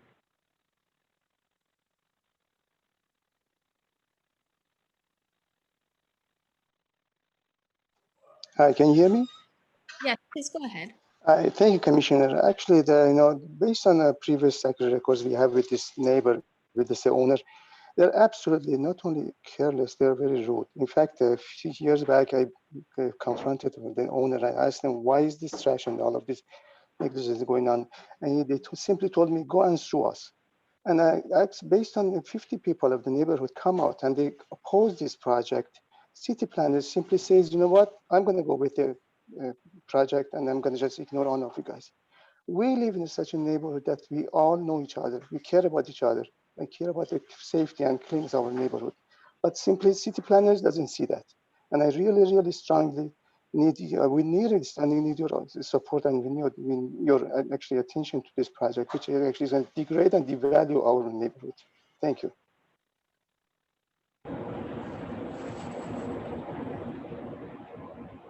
Samsung.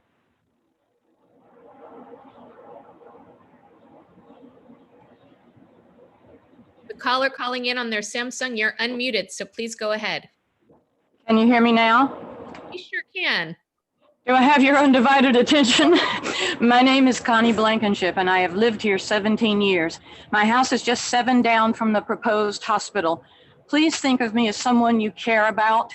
I believe Mr. Daniel Skolnick, your original representative, after listening to all our objections, did not recommend going forward with this project, and so he was replaced with someone who wasn't even at the meeting. Why isn't Mr. Skolnick's recommendation listed in the proposal? He assured us he would make a recommendation. He didn't say he would pass on a few notes to someone else to be virtually dismissed. Someone trying to railroad this hospital through the CLPC in spite of the community begging you with valid objections not to do so is unacceptable. With 2 6-bed facilities within 2 blocks of this site, what would make you approve another 2 or 3 times larger facility in this same small area? So I ask you, whom among you would want an 18-bed hospital next door to you just down the street in your neighborhood? Under conditional use findings, this will not benefit us property taxpayers or our community in any way. Thank you. Caller 7486, you're unmuted. Please dial *6 to unmute yourself.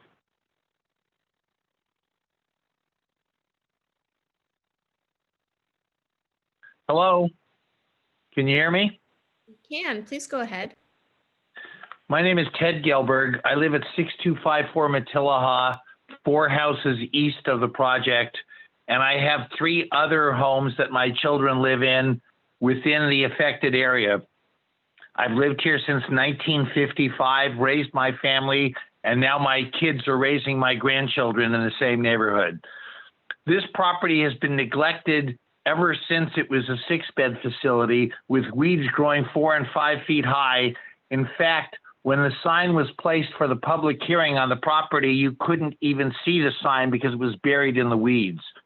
There's another 6-bed facility adjacent just east of this that creates a problem with parking, and a school at the corner of Sylvan and Woodman that doesn't provide parking for its staff or its visitors, that creates a huge problem with parking in our neighborhood. I can't park cars in front of my own house. At the hearing, back in March, I believe it was. So sorry. Caller June, you're unmuted. Can you hear me? Yes, we can. Please go ahead. Very important to point out that the applicants today are behaving as they behave all the time, irresponsible, unable to deliver. As you notice, we have all of our neighbors organized, prepared to speak for 1 minute with their shit together. Mark Mansfield, who's on this call, is the person who quit at the hearing with Daniel Skolnick. He said, I cannot support this project. It's unacceptable. Why is he here again today? This is not okay. These people are not being honest, and they do not live up to what they say they're going to do. Nothing has changed from the original proposal. I promise you, it is all smoke and mirrors. Nothing has changed that's going to impact the project. It was opposed by the GVGC, by all the neighbors, by Daniel Skolnick. 18 beds, 24/7 care. Can you imagine the amount of people who are going to come and go? The bathrooms alone, 4 bathrooms for all those people? How is that safe? It's not okay. Hundreds of people will come and go. This is pure greed, in my opinion, for 18 beds. If I take care of Holocaust survivors. If they cared about people, we care about people. We want to help people, but to put all those people in a little house, it's despicable. Time. It's not fair. Thank you. Caller Grace, you're unmuted.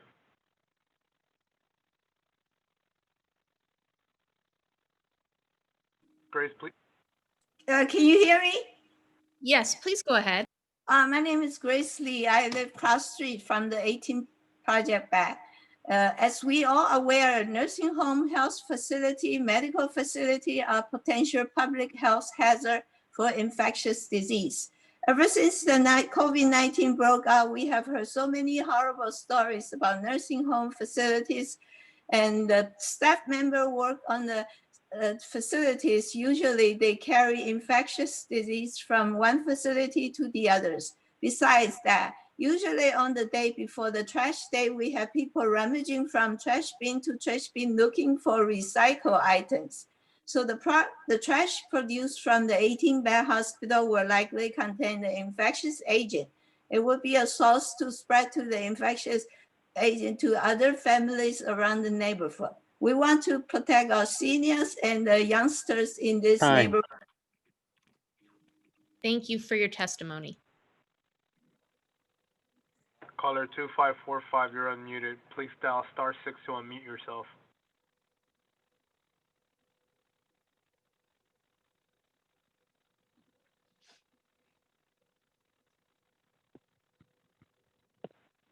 Hello? Hello, please go ahead. Hello? You hear me? Yes, we do. Please go ahead with your comment. Yeah, this facility is gonna be one house away from my house. I have children and grandchildren, always want to have a fun time at outside of my front yard, and this is not safe. It's dirty and 24/7 activity in that house. We walk around that area, and most of the people living that area more than 20 years, neighbors. This community completely disagree, all of them, not to have that kind of big facility in residential area, and our house is going to be much cheaper than it's now. And I'm completely disagree, and this is my future, this house and this neighborhood we care about, all of us. Thank you. Thank you. That's the last general public comment that I have for this item. Staff has let me know that we do have a representative from the Neighborhood Council present. So if we could unmute our Neighborhood Council representative and give them 3 minutes to speak. I have 5 minutes. I am Joanne D'Antonio, Chair of the Planning and Land Use Committee for the Greater Valley Glen Council, and I'm authorized to speak for the Neighborhood Council. We also filed a letter of non-support of this project. We serve the people of our community and do this as volunteers.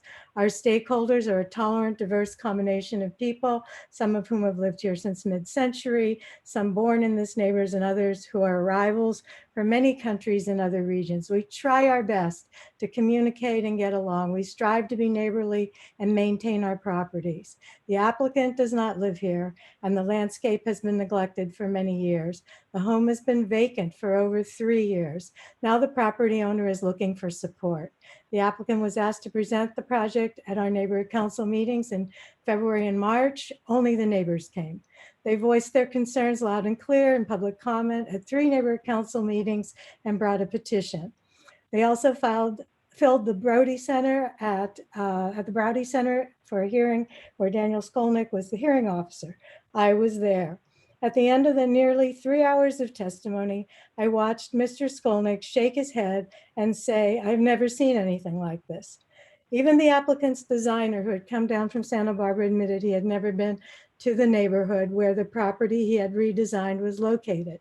After hearing the desperation of the neighbors, he realized he did not want to be associated with a project initiated by an insensitive property owner. The project designer resigned his job at the hearing and refused to make closing remarks on behalf of the applicant. Interestingly, Mr. Skolnick, the hearing officer, found a different job shortly thereafter and did not write up the hearing. The applicant and new designer did call into our May 27th virtual neighborhood council special board meeting, where due to a technicality, we had to revote our March 2nd vote. The neighbors had already seen us vote to support them in March and thus were not present. Because the number of beds remained the same, the board voted non-support of the CUP.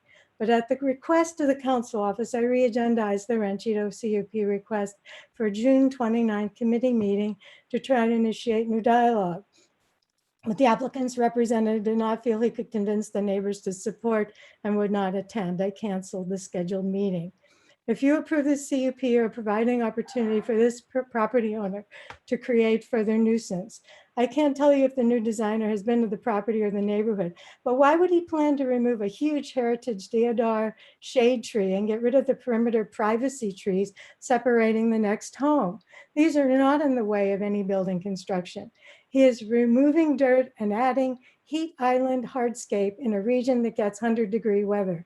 Is this his way to address the weeds and still save money on a gardener? From the standpoint of planning an enlightened city, shouldn't your job be to make the city a place people want to live and be happy? Instead, property is used here to enrich business owners at the expense of the unfortunate who might already be residing next door. It is time to fully understand that COVID has changed our world. City Council approved a motion yesterday to encourage people to work from home to mitigate traffic pollution.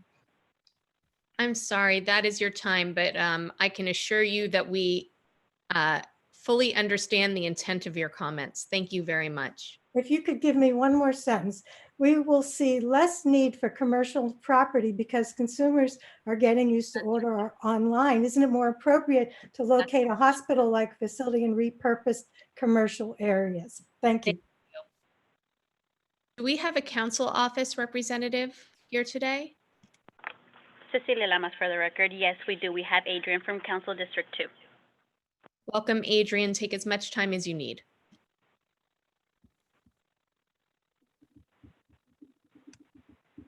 Adrian, go ahead and unmute yourself.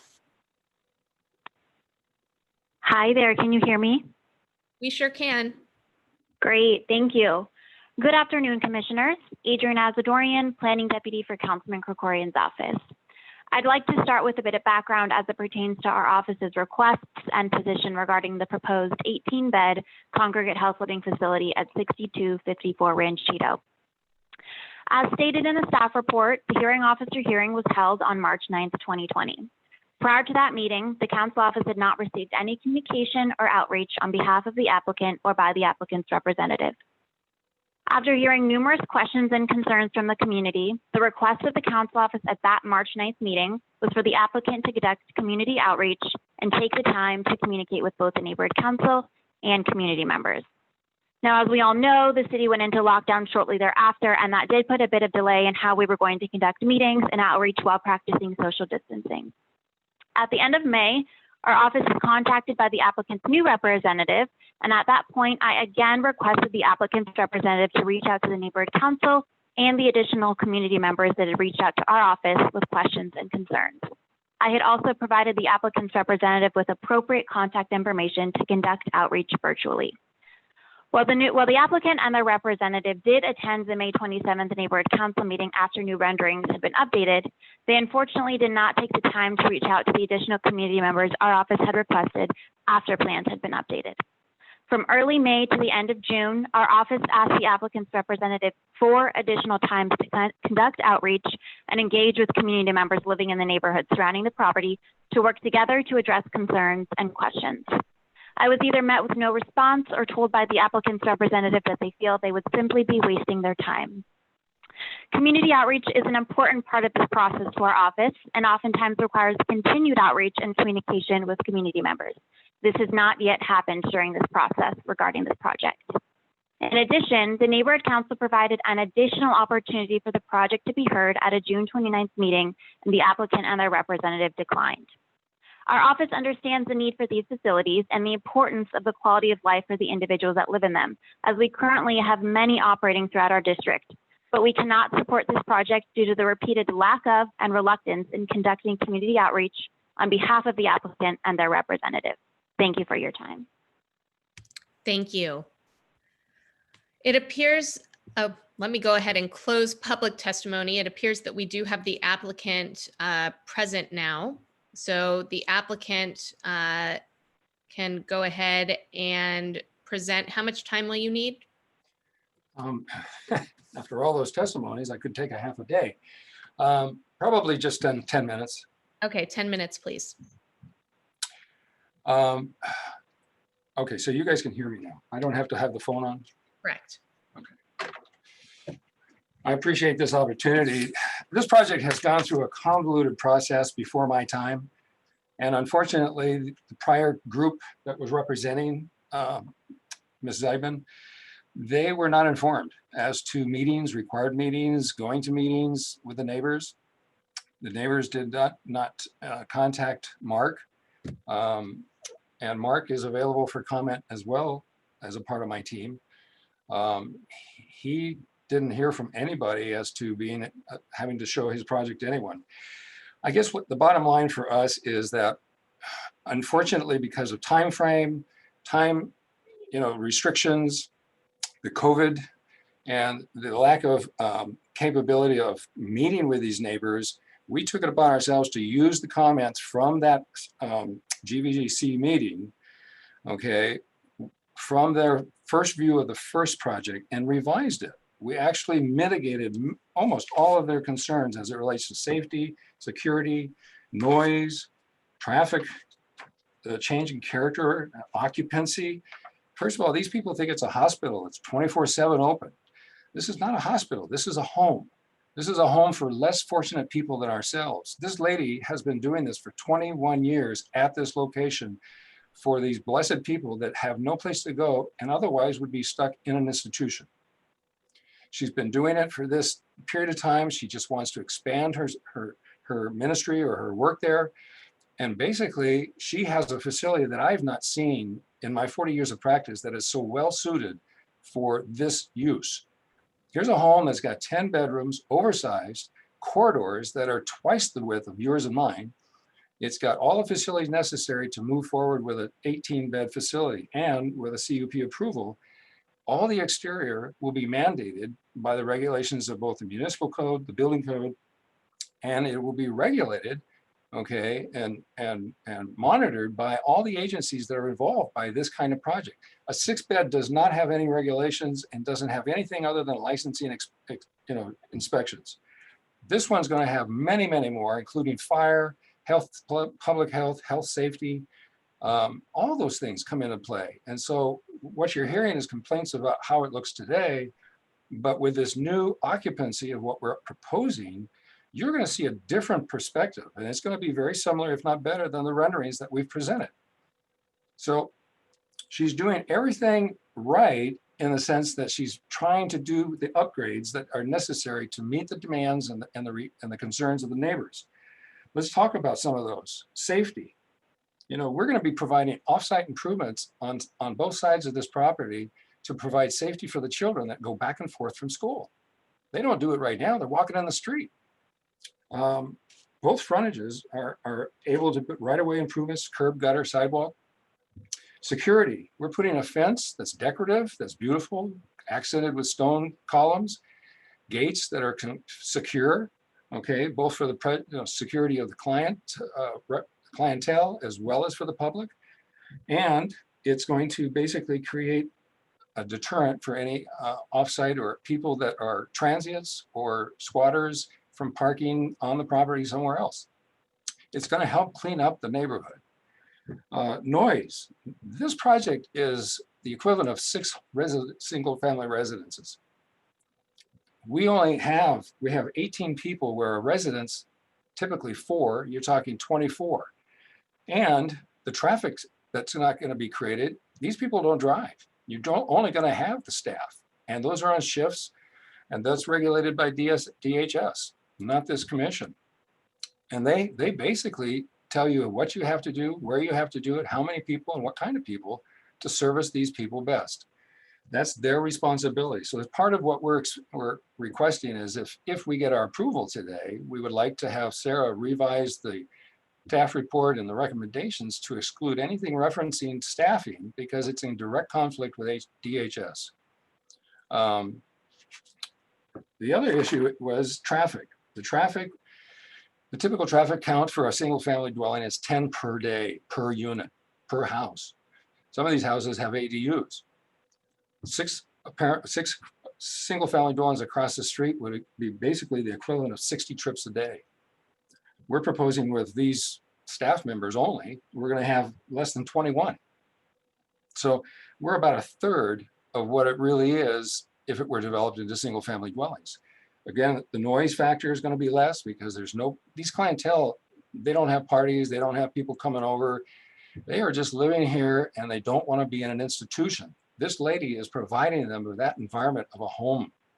They're going to live their life out basically until they can't care for them anymore and they have to put them in a skilled nursing facility. But at this point in the game, they have a home. They have friends that live with them. That's their community. I'm just shocked at some of the comments from this neighborhood because this has been a quiet operation for the last 21 years with no complaints from them, no complaints from DHS, no complaints from agencies other than she doesn't keep up her yard, which in a single family residence, no one's required to. And I wish she had, but she didn't. This proposal will correct that. This proposal offers so much more for the neighborhood and it will not degrade or deduct from their values. I've done this for 40 years. I'm currently working on 3 congregate cares up and down the coast. I've developed a 150 assisted care bed facility in Simi Valley. All it does is it goes to improve the values of these homes because all of the improvements that they're offering and the upgrades of the appearance. This building, it looks pretty bad right now, granted. Okay, with this proposal, you're going to see a change in character. It's not going to be anything other than a home, but it's going to be remarkably cleaner, crisper. Today's color palettes, the landscape, you've seen the landscape plan. It's absolutely drop dead gorgeous. And in terms of heat island, we're proposing the use of different materials, permeable materials around that tree. We don't want to sacrifice that tree. We want to keep that tree as a part of the project.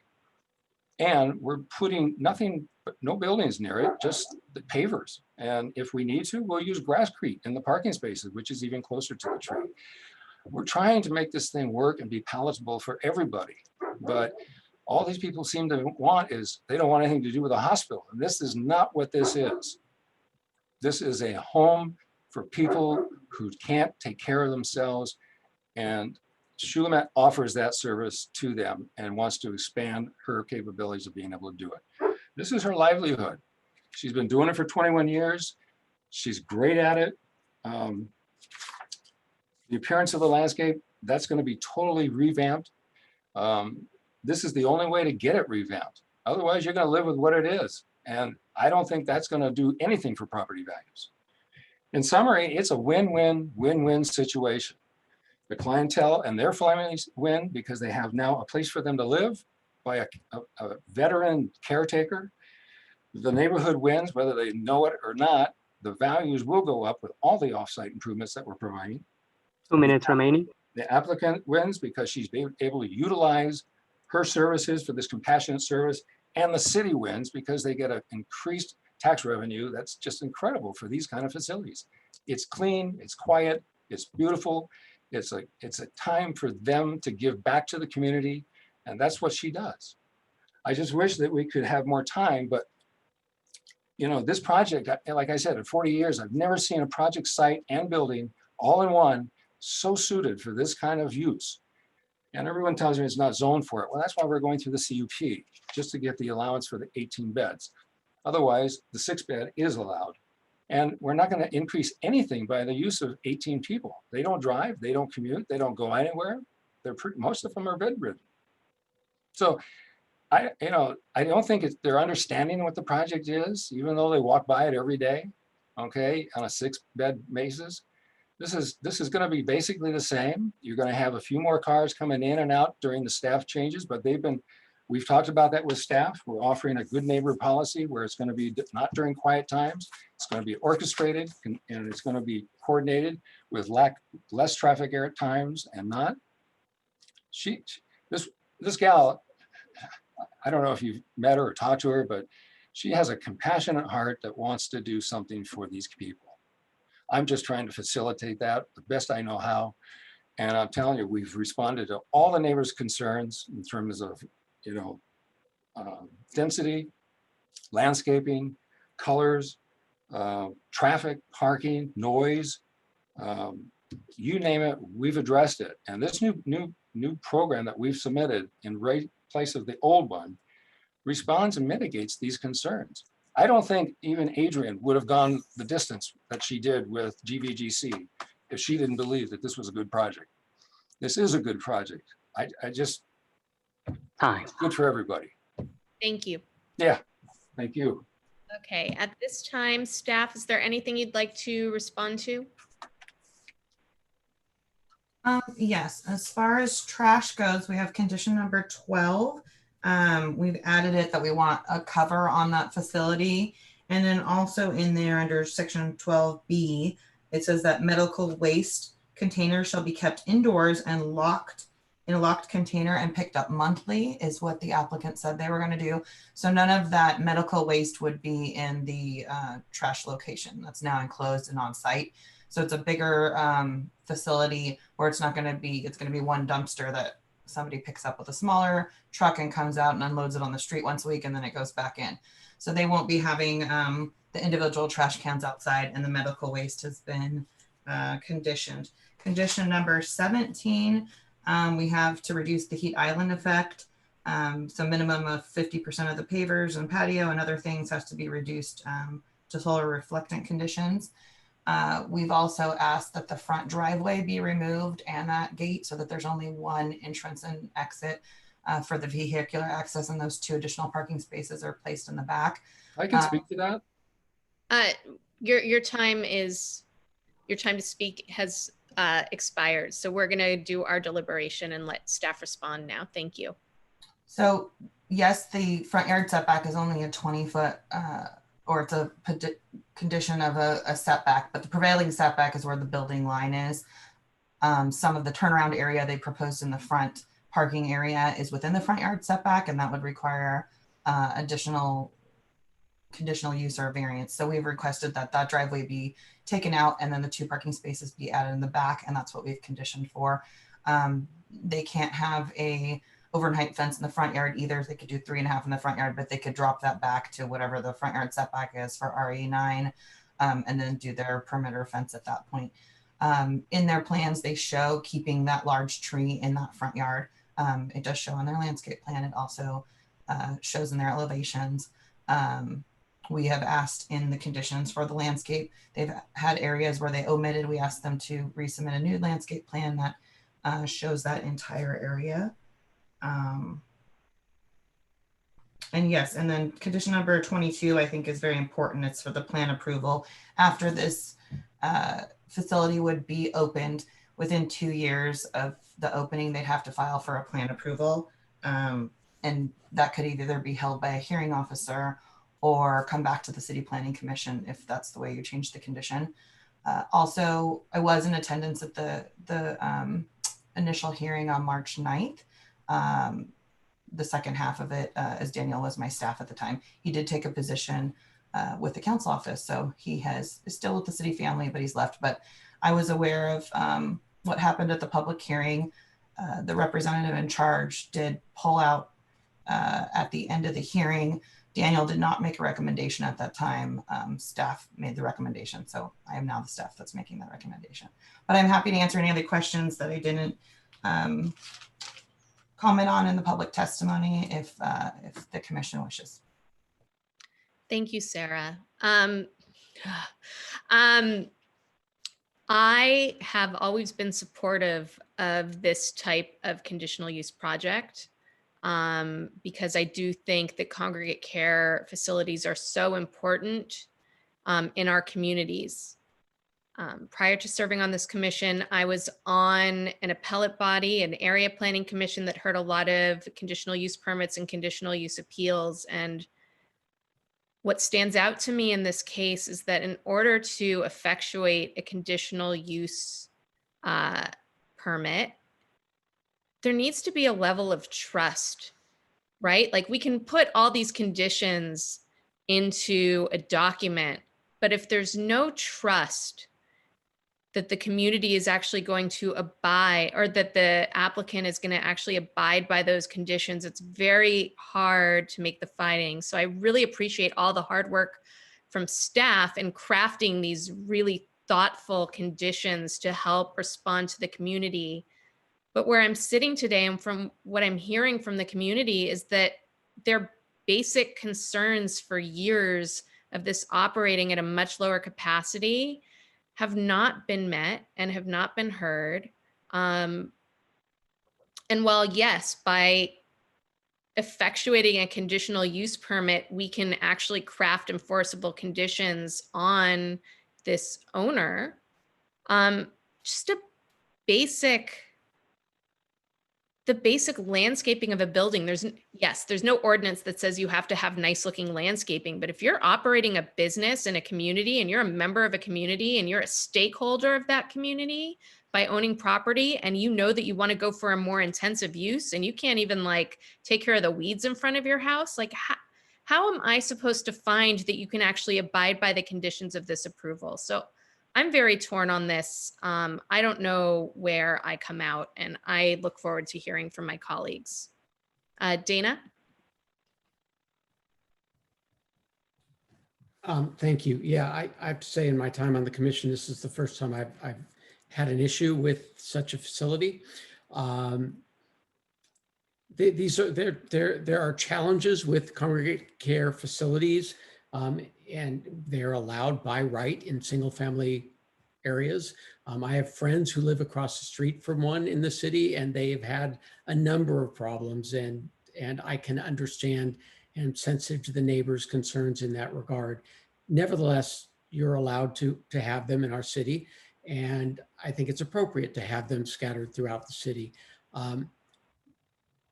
I cannot possibly make the findings that are required, however, for the CUP to allow this to expand from its 6-bed by right to the 18-bed. This, as Samantha just said, is not an operator who has shown any desire to maintain or intent to maintain things in an appropriate way and work with their neighbors and improve the built environment or be compatible in any way, conform in any way. I just see no justification for this extension. I appreciate the applicant's representative coming very late in the day and making this pitch, but sir, you're telling us that she's been there for years, and well, yeah, you wish she'd ran it better, and it would have been nice if she'd run it better, but she's really going to run it better next time. That's really unfair to the neighbors who live in that area and have dealt with this for years. To come in at the last minute and say, well, she's had bad representation before, and maybe she did. Well, my suggestion to her is that she's got to establish a track record. And I think that she can maintain the operation of the 6-bed facility and come back at another point and show us that she's actually a good neighbor and a good operator. But right now we have absolutely no evidence of that, none whatsoever. And I think it is an unfair imposition on this community and this neighborhood to allow an exception to triple the size that is allowed by right, simply because this person is now promising, disregard everything I did in the past, I'll be a better player in the future. I don't buy it. The gentleman said that she's a veteran caretaker. Well, she's not been a good veteran caretaker. She's not maintained it properly, and I have no reason to believe that that's going to change. So that's where I am. I appreciate staff's efforts on this, and it's a yeoman's effort, but I can't support this recommendation. Thank you, Dana. Karen? I am in agreement with Dana, and I just want to add that, I mean, there's the cards are already stacked against these kind of facilities in the neighborhoods. So if you're going to have a facility, like one of your jobs is to make sure you have the support of the community. Like you need to be integrated with the community in order to be able to make requests like this to grow your institution. So, everybody's against this project, the neighbors, the council office, the neighborhood council. So, I mean, there's no way I can support this project. Thank you, Karen. Veronica?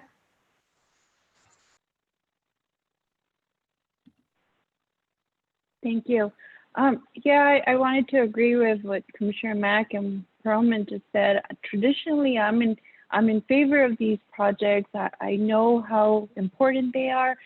My mom lives near one of these, and it is pretty quiet. It does a great service, but I have a real problem with the applicant telling the council office that engaging with the community is a waste of their time. Obviously, if you would have done your engagement, you would have had a better result. And I think that your neighbors are really important, and it's just difficult to trust this operator knowing the history of neglect that they've had. So I am not in a position to approve a project like this moving forward. And I think Commissioner Perlman is right. Maybe they should operate at 6, demonstrate a good reputation, and then come back. Thank you. Thank you, Veronica. I'm going to go next to Mark.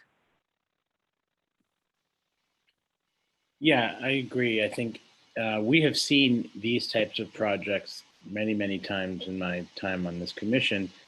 And traditionally, I support them. I think they are important. I think they're important for the city, the populations that they serve.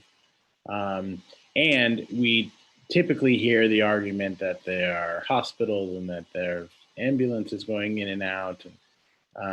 Those don't seem to be accurate, but in this case, that's not what this is about. My issue is the comments that we received from the community, from the council office. This is a process, and the applicant hasn't participated in the process. And, that's just not something that I can support. There has to be buy-in from the community. Not everybody's going to agree all the time, but you have to go through the process.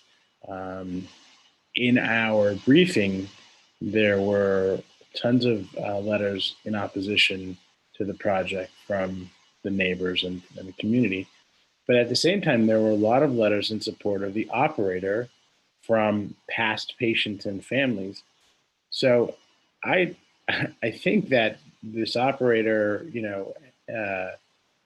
has the capacity to operate this correctly and do the right thing. But as related to what's in front of us, which is about the process of this application, it has not been handled correctly, and there's no way that I can support them.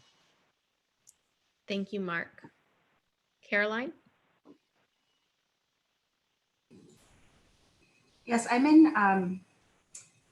agree with all of the commissioners as well. I think that there was something similar to this project before, where there was a lot of concern with the neighbors, and we suggested that we do a gradual increase. We asked the applicant to come back. And so if we could do something like that, I'm sure the applicant can prove that they are, that they'll be a good neighbor. And once we see that progress, I think we could consider increasing the number of beds. But at this moment, it just seems that there's a big disconnect. And I think it will be a good time for the applicant to also show the neighbors that that she is able to handle an increase in beds. So if staff could come up with some kind of proposal, I would be in support of that. Thank you. Are there any other commissioner comments?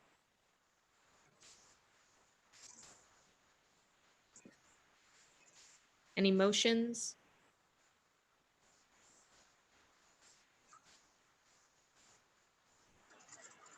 Yes, this is Dana Perlman. I make a motion that we deny staff's recommendations. Mark? I will second that motion. Celia, we have a first and a second. Will you please call for the vote? Cecilia Lamas for the record. Commissioner Perlman? Yes. Commissioner Mitchell? Yes. Commissioner Ambrose? Yes. Commissioner Cho? Yes. Commissioner Learn,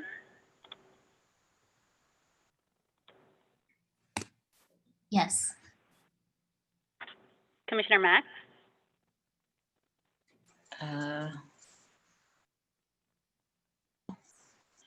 Yes. Commissioner Padilla Campos, Yes. Commissioner Corsan, Yes. Commissioner Millman, Yes. and the motion carries.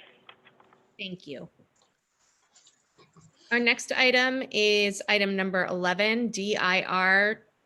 Hold on one second. I'm sorry, I'm on the wrong page here.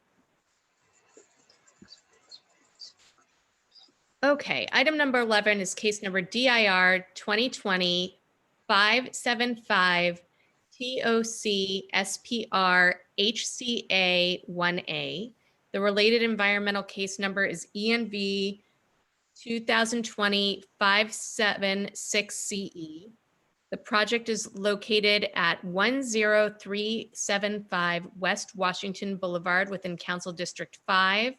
Commissioners, please note that the appellant submitted a letter of withdrawal for their appeals, and they emailed with 48-hour correspondence to all commissioners. Cecilia, are there any day of submissions? Cecilia Lamas for the record. We have no day of submissions for this item. Great. Do we need to hear from the appellants to confirm their withdrawal, or is the letter sufficient? The letter is sufficient? Okay, so I'm going to go ahead and waive staff presentation on this item. And I believe, do we still need to take a vote to deny the appeals, or are they officially withdrawn? President Millman, because the matter was scheduled on the agenda for a public hearing, the commission does need to conduct the public hearing, open the public hearing up for any testimony that you might hear today, and take an action to deny the appeal, if that's the decision of the commission. Okay. It looks like we do have members of the public present. And so I will go ahead, I will go ahead and open the public testimony for this item. If you are calling in, each speaker who has pressed *9 will have 1 minute to speak. If you're on Zoom, you can press the raise hand button. Before I do that, actually, Lisa, would you recommend that I give the applicant an opportunity to present the case? Yeah, the applicant may wish to say a few words. Okay. And I see that Dale Goldsmith is on the call today. Great. Okay, let's see if the applicant would like to say a few words. Hello, Dale. Hello, good afternoon. It's not even morning. Honorable Commissioners, Dale Goldsmith, Armbruster Goldsmith, and Delvac representing the applicant. Really, there's not a lot to say here. The project is pretty straightforward. It was approved by the director. There were 2 appeals filed. After they were filed, the applicant team reached out to engage with the appellants, and also the Motor Avenue Improvement Association, representing a number of stakeholders in the area. And I'm pleased to say we were able to reach an accommodation addressing all of their concerns, which primarily centered on construction impacts and implementing good neighbor policies. I'm available for any questions you may have. And I do want to note that I was at the very first Planning Commission hearing after the lockdown, and I'm really impressed at how the technology has evolved and how well it's functioning now. Kudos. Thank you. Okay, with that, I will go ahead and open the public testimony for this item. If you would like to speak, you can press the raise hand button or *9, and I will allow Marcos to, or ask Marcos, not allow, ask Marcos to please begin calling members of the public. Thank you. Caller Lee, you're unmuted. Hi, can you hear me? Can you hear me? Loud and clear. Oh, okay. This is Lee with the Motor Avenue Improvement Project. We were very opposed to this project in the beginning due to the developers' willingness and their firm, Armbruster Goldsmith and Delvac. We were able to come to an understanding with the developer. I urge neighborhoods and developers to come to the table and find some middle ground, especially around construction-related issues. And I say much of this because not just related to this project, but through this hearing, I realized while we could have cost them time and money through the courts, we wouldn't be able to get a lot of assistance through this commission. You know, your hands are tied. The project we heard about earlier with 39 units, 4 very low income, it should be at least 9 at low income. I mean, TOC has really become a bit of a joke. It remains the remaining units that are affordable, I couldn't afford. So we need to do better. LA can do better. Thank you so much for calling in. With that, I believe we do not have any more public comment. So we'll go ahead and close the public testimony period. Cecilia Lamas, for the record. Apologies for the interruption. We do have council office. We have Aviv. Welcome, Aviv.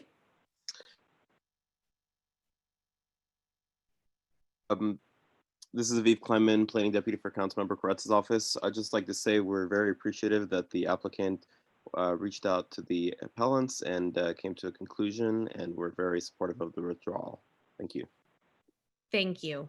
With that, I will close public testimony, and I will go ahead and make a motion for staff's recommended actions on this item.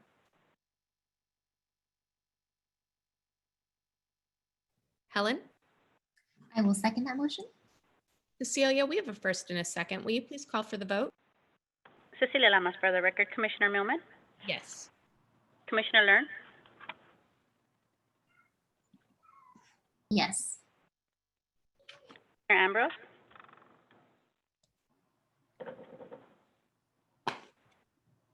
Yes. Commissioner Cho? Yes. Commissioner Mack? Yes. Commissioner Mitchell? Yes. Commissioner Padilla-Campos? Yes. Commissioner Perlman? Yes. Commissioner Corsan? Yes. And the motion carries. Thank you. Item number 12 is case number DIR 2020-12 TOC HCA1A. The environmental case number is ENV 2020-13 CE.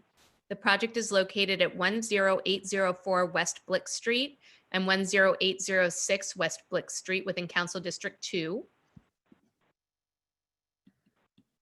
At this time, we will hear from City Plan. Oh, Cecilia, are there any day of submissions? My apologies. Cecilia Lamas, for the record. We have no day of submissions for this item. Thank you. At this time, we're going to hear from City Planning staff. Andrew, please go ahead.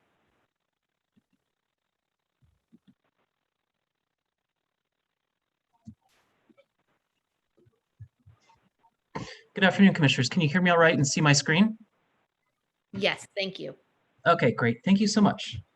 Good afternoon, Commissioners. Andrew Jorgensen with the Department of City Planning for the record, here to present case number DIR 2020-12-TOC-HCA-1A, an environmental case number ENV 2020-13-CE, located at 1006 West Blick Street.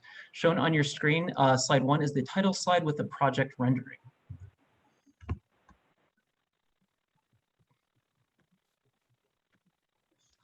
Slide 2 is a brief project description.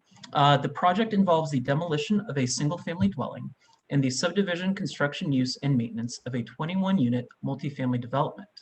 The project will be 4 stories or 54.5 feet above grade, comprised of a first floor with at-grade parking and 3 stories of residential units above.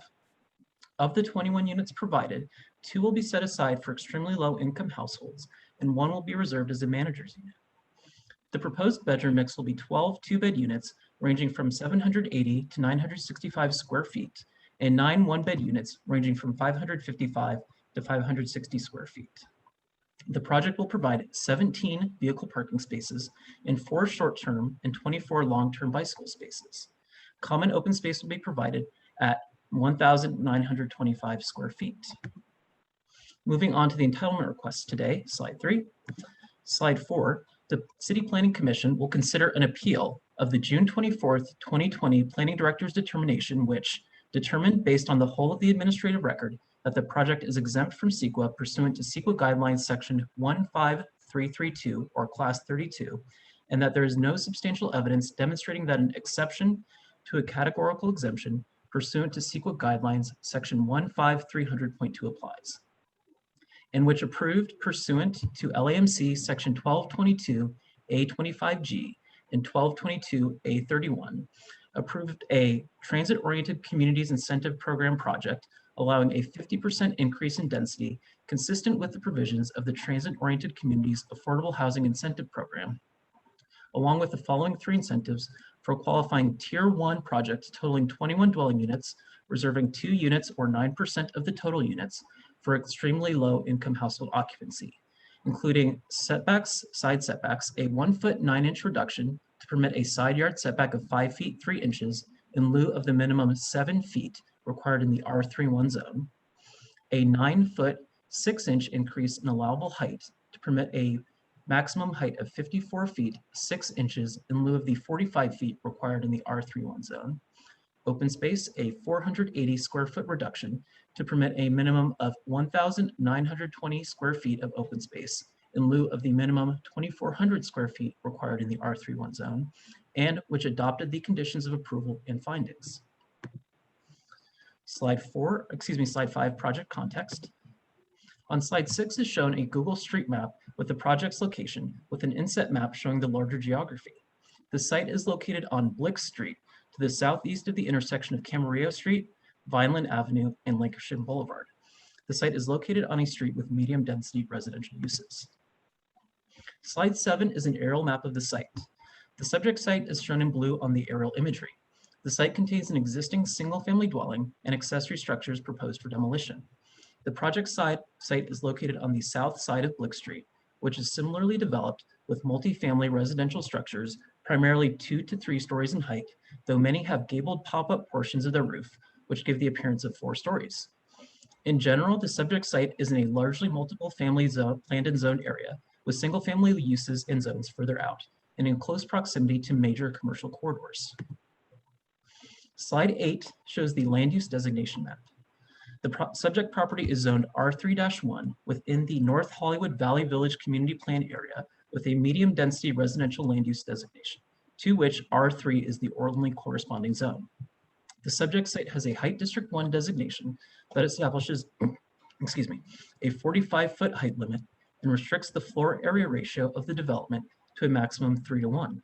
The subject site is located within a transit-oriented communities Tier 1 area and is within a liquefaction hazard area.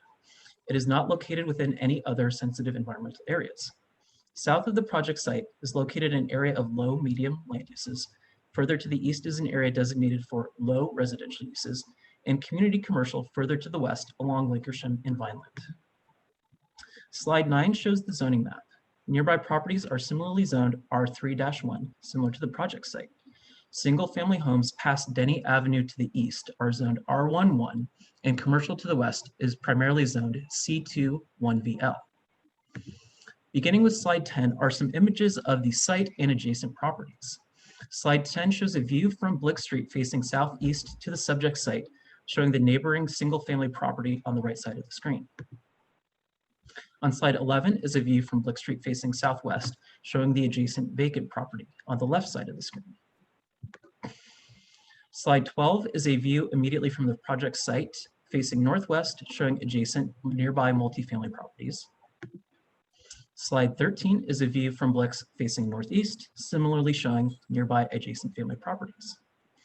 Beginning with slide 14, I'd like to show some properties on this block of Blick Street with similar heights to the proposed project. Many are 2 stories or 3 stories above at grade or semi-subterranean parking. As mentioned, gable elements or other chimney elements elevate the effective height of the roof line. Shown is 10844 Blicks on slide 14. Slide 15 shows the project located at 10821 Blicks. Slide 16 shows the properties located at 10761 and 10753 Blicks. Slide 17 shows the property located at 10756 Blicks. And finally, on slide 18 is shown 10925 Blicks. Moving on to slide 19, we'll begin showing some details of the floor plans of the proposed project. On slide 20 is the site plan shown with access to the northeast of the site or on the bottom right of the screen. Also of note is a street tree to remain on the northwest of the site or the top right of the screen. On slide 21 is the landscape plan showing planters along the front of the property along Blix on the right side of the screen. The west property line, which abuts the single family home previously seen on the top of the screen, and small planters on the roof. On slide 22 is shown the first floor plan showing the parking for 17 spaces located at grade, along with lobby space and bicycle storage. On slide 23 shows the second floor layout, which is the same layout as the third and fourth floor, showing located bedrooms facing west and east, with the only balconies of the project facing north towards the street or the right side of the screen. On slide 24 is the roof plan, showing some proposed open space and mechanical equipment. On slide 25 is the project's north elevation, which faces Blick Street. On slide 26 is the east elevation with Blick Street to the right. Visible on this slide are the rooftop trellis and balcony projections. On slide 27 is the rear elevation or the south elevation of the property. On slide 28 is the east elevation with Blick Street to the left. And finally, on slide 29 is the proposed project rendering, visualizing proposed materials palette. Moving on to slide 30, we'll discuss the appeal points before you today. The appeal makes the point that the height of the proposed project is not in keeping with neighborhood character and adjacent properties, causing impacts to aesthetics, including shade, shadow, and air to nearby properties. Slide 31 summarizes staff's response from the staff report. Staff's response is that the project duly qualifies for the requested incentives, of which increased height allows the developer to build more market rate units and thus offset the cost of providing the extremely low income units. This is in line with city policies prioritizing the provision of affordable housing. Further, as the site is within a transit priority area, it is exempt from consideration of aesthetic impacts, including shade shadow impacts per State Bill 743. The second appeal point relates to impacts on neighborhood parks from the reduction in the open space requested. Slide 33 again summarizes staff's response. Similar to appeal point 1, the reduced open space allows the developer to offset the cost to provide extremely low income units. Further, the project still provides 80% of the open space required. Additionally, the project would also be subject to the provision of recreation and parks fees. Slide 34, staff recommendations. Slide 35, the Department of City Planning is recommending that the Commission take the following actions: to deny the appeal, to determine based on the whole of the administrative record that the project is categorically exempt from the California Environmental Quality Act, or CEQA, pursuant to Section 21080 of the California Public Resources Code and Article 19, Class 32 of the CEQA guidelines, and that there is no substantial evidence demonstrating that an exception to a categorical exemption pursuant to CEQA guidelines section 15300.2 applies. Sustain the Director of Planning's determination approving a Transit-Oriented Communities Incentive Program project, or TOC, allowing a 50% increase in density consistent with the provisions of the Transit-Oriented Communities Affordable Housing Incentive Program, along with the following 3 incentives for a qualifying Tier 1 project totaling 21 dwelling units, reserving 2 units or 9% of the total units for extremely low income household occupancy. Side setbacks, a 1-foot 9-inch reduction to permit a side yard setback of 5 feet 3 inches in lieu of the minimum 7 feet required in the R31 zone. Height, a 9-foot 6-inch increase in allowable height to permit a maximum height of 54 feet 6 inches in lieu of the 45 feet required in the R31 zone. Open space, a 480 square foot reduction to permit a minimum of 1,920 square feet of open space in lieu of the minimum 2,400 square feet required in the R31 zone. And finally, adopt the Director of Planning's conditions and approvals, findings, and Exhibit A. Thank you for your time. This concludes the presentation, and staff is available for questions. Thank you. Thank you very much. Commissioners, are there any technical questions at this time? Okay, seeing none, we will move on to the appellant presentation. If the appellant could please state their name clearly and let me know how much time they need for their presentation. Are you referring to me, Joe Monteleone? That's you. Hi, thanks. Yeah, my connection was going in and out. I just need a few minutes, really. What else were you requesting? Is this the time to do it? Yes, so I'm gonna put 5 minutes on the clock, and Okay. I apologize that my camera's not on. I'm trying to finish up my lunch, and I didn't think that the public needed to see me putting salad in my mouth, but we are here. Okay. We are listening. Well, first of all, I'd like to thank Andrew for that presentation and also the Planning Commission for hearing me today.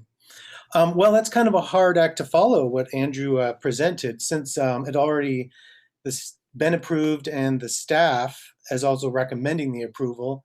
I totally understand that the variance given for this project is in response to, you know, higher density and also with the low income housing. I suppose my question then, if all of these, you know, the shadowing and the open space were pretty much overlooked, like, well, that's not really going to apply here because we've already decided this falls within that category. So then why isn't the whole block just rezoned differently?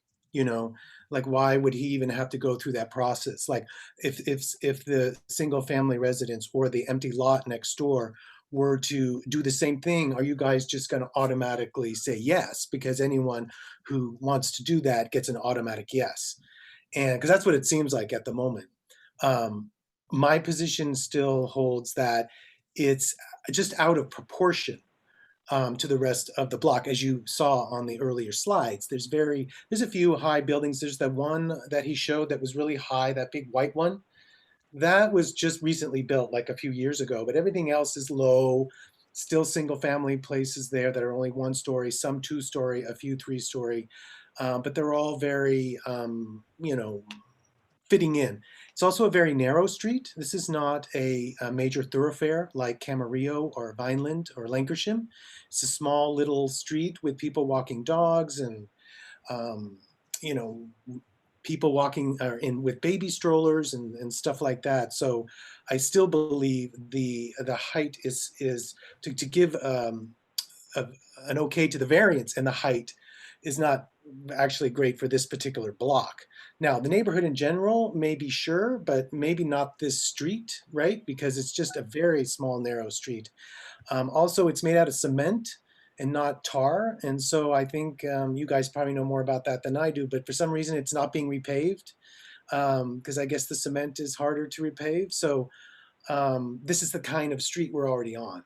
So that's why I think the approval for the increased setbacks for side and for the height, and also the reduction of the green space, will impact negatively on this particular block. I guess that's it for now. Okay, thank you. That's very straightforward. And so there's a process for how we do this. So rather than responding to you directly right now, I'm going to give the applicant a chance to present their response, and then we're going to hear from the public, and then we will respond to everything that you just brought up in your appeal. Thank you for hanging in there with us today, and we'll be with you shortly. Thank you. Okay, thanks. Okay, at this point, we are going to hear from the applicant. I believe we gave the appellant 5 minutes, so we will give the applicant 5 minutes to respond. If you could put your name into the record and begin your presentation, we would appreciate it. Hi, thank you. I actually think we need to unmute Itai Mavorak. He's going to be speaking for the project. Cecilia Lamas, for the record, we have not been able to identify the applicant. If he is joining or she is joining in Zoom, we do not have that name in Zoom. If they are dialed in, we were not given a dialed in number.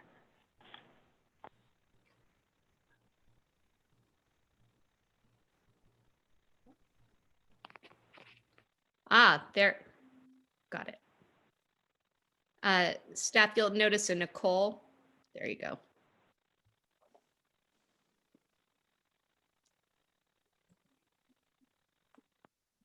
Can we upgrade them to a panelist and give them the ability to? Great.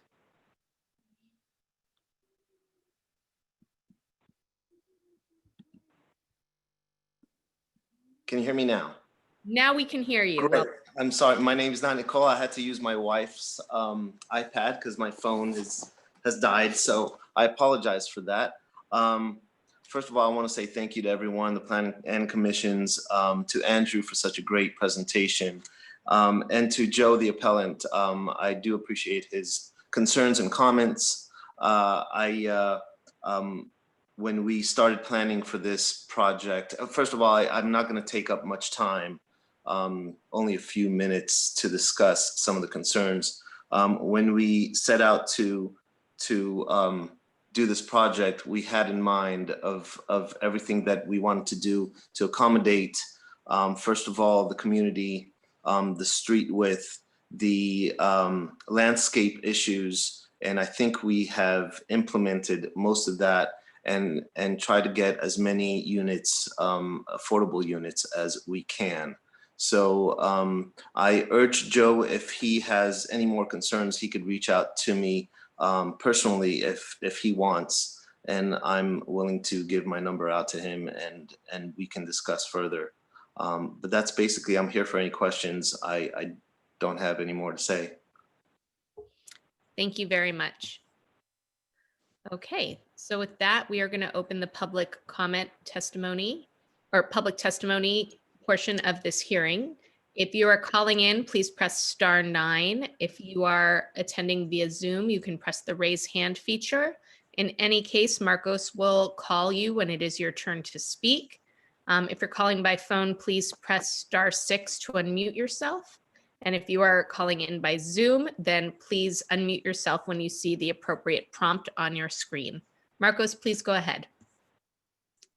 Yes, caller Fred, you're unmuted. Yes, hello. I just had a quick question, if you guys could point me in the right direction or answer this. Is it a conflict of interest for the appellant to offer the appeal person a cash incentive to drop the appeal? So this is my question. I'd like to know if it's okay for the applicant to offer a cash incentive to the appellant to drop the appeal. Thank you. Thank you. I do not see any other public speakers. Do we have a neighborhood council representative? I do not think we do. I don't think we have a council office representative. Is that correct, Cecilia? Cecilia Lamas, for the record, we have no council office representative for this item. Okay, thank you. I will go ahead and close the public comment testimony. Staff, is there anything that you'd like to respond to? I do not have any responses at this time, but if you have direct questions, I'm happy to respond. Okay. So I don't have an answer to the member of the public who asked that question. I do not know, and it's not germane to my decision-making in this matter. So Joe brought up the question in his appeal about, like, if this is what's allowed here, why aren't all the other buildings looking the way that this building looks? So Measure JJJ was a ballot initiative that passed at the end of 2016. And what Measure JJ did was it allowed the city to come up with a menu of incentives to incentivize mixed income housing close to transit lines, so major bus stops and transit stops. And so that's how the TOC menu of incentives came into being. And the reason that you probably aren't seeing a blockbuster of these projects right along the street is that the incentives were not put onto the menu until 2017. It's now 2020, and it takes time for the development to pick up along the streets, although we are seeing these throughout the city. So I think that goes to your question about why you aren't seeing them across the whole street, because you have owners who are not yet ready to redevelop their properties. Also, as we are updating our community plans, we will be tailoring and phasing out TOC and tailoring specific incentive programs to neighborhoods so that they, rather than having one blanket system throughout the city, each community plan has its own menu of incentives to incentivize this type of housing. So that's something that you will see coming down the pike as well. So that is my answer to that specific question that you posed. Commissioners, is there anyone who has comments on this case? Or a motion? Anything? Oh, and I do need to note for the record, Karen Mack left after the last item and is not present to hear this item. Samantha, this is Vahid. I'll make a motion to support staff's recommended actions. Do we have a second? Dana? Well, second. Cecilia, we have a first and a second. Will you please call for the vote? Cecilia Lamas for the record. Commissioner Corsan, Yes. Commissioner Proman, Yes. Commissioner Ambrose,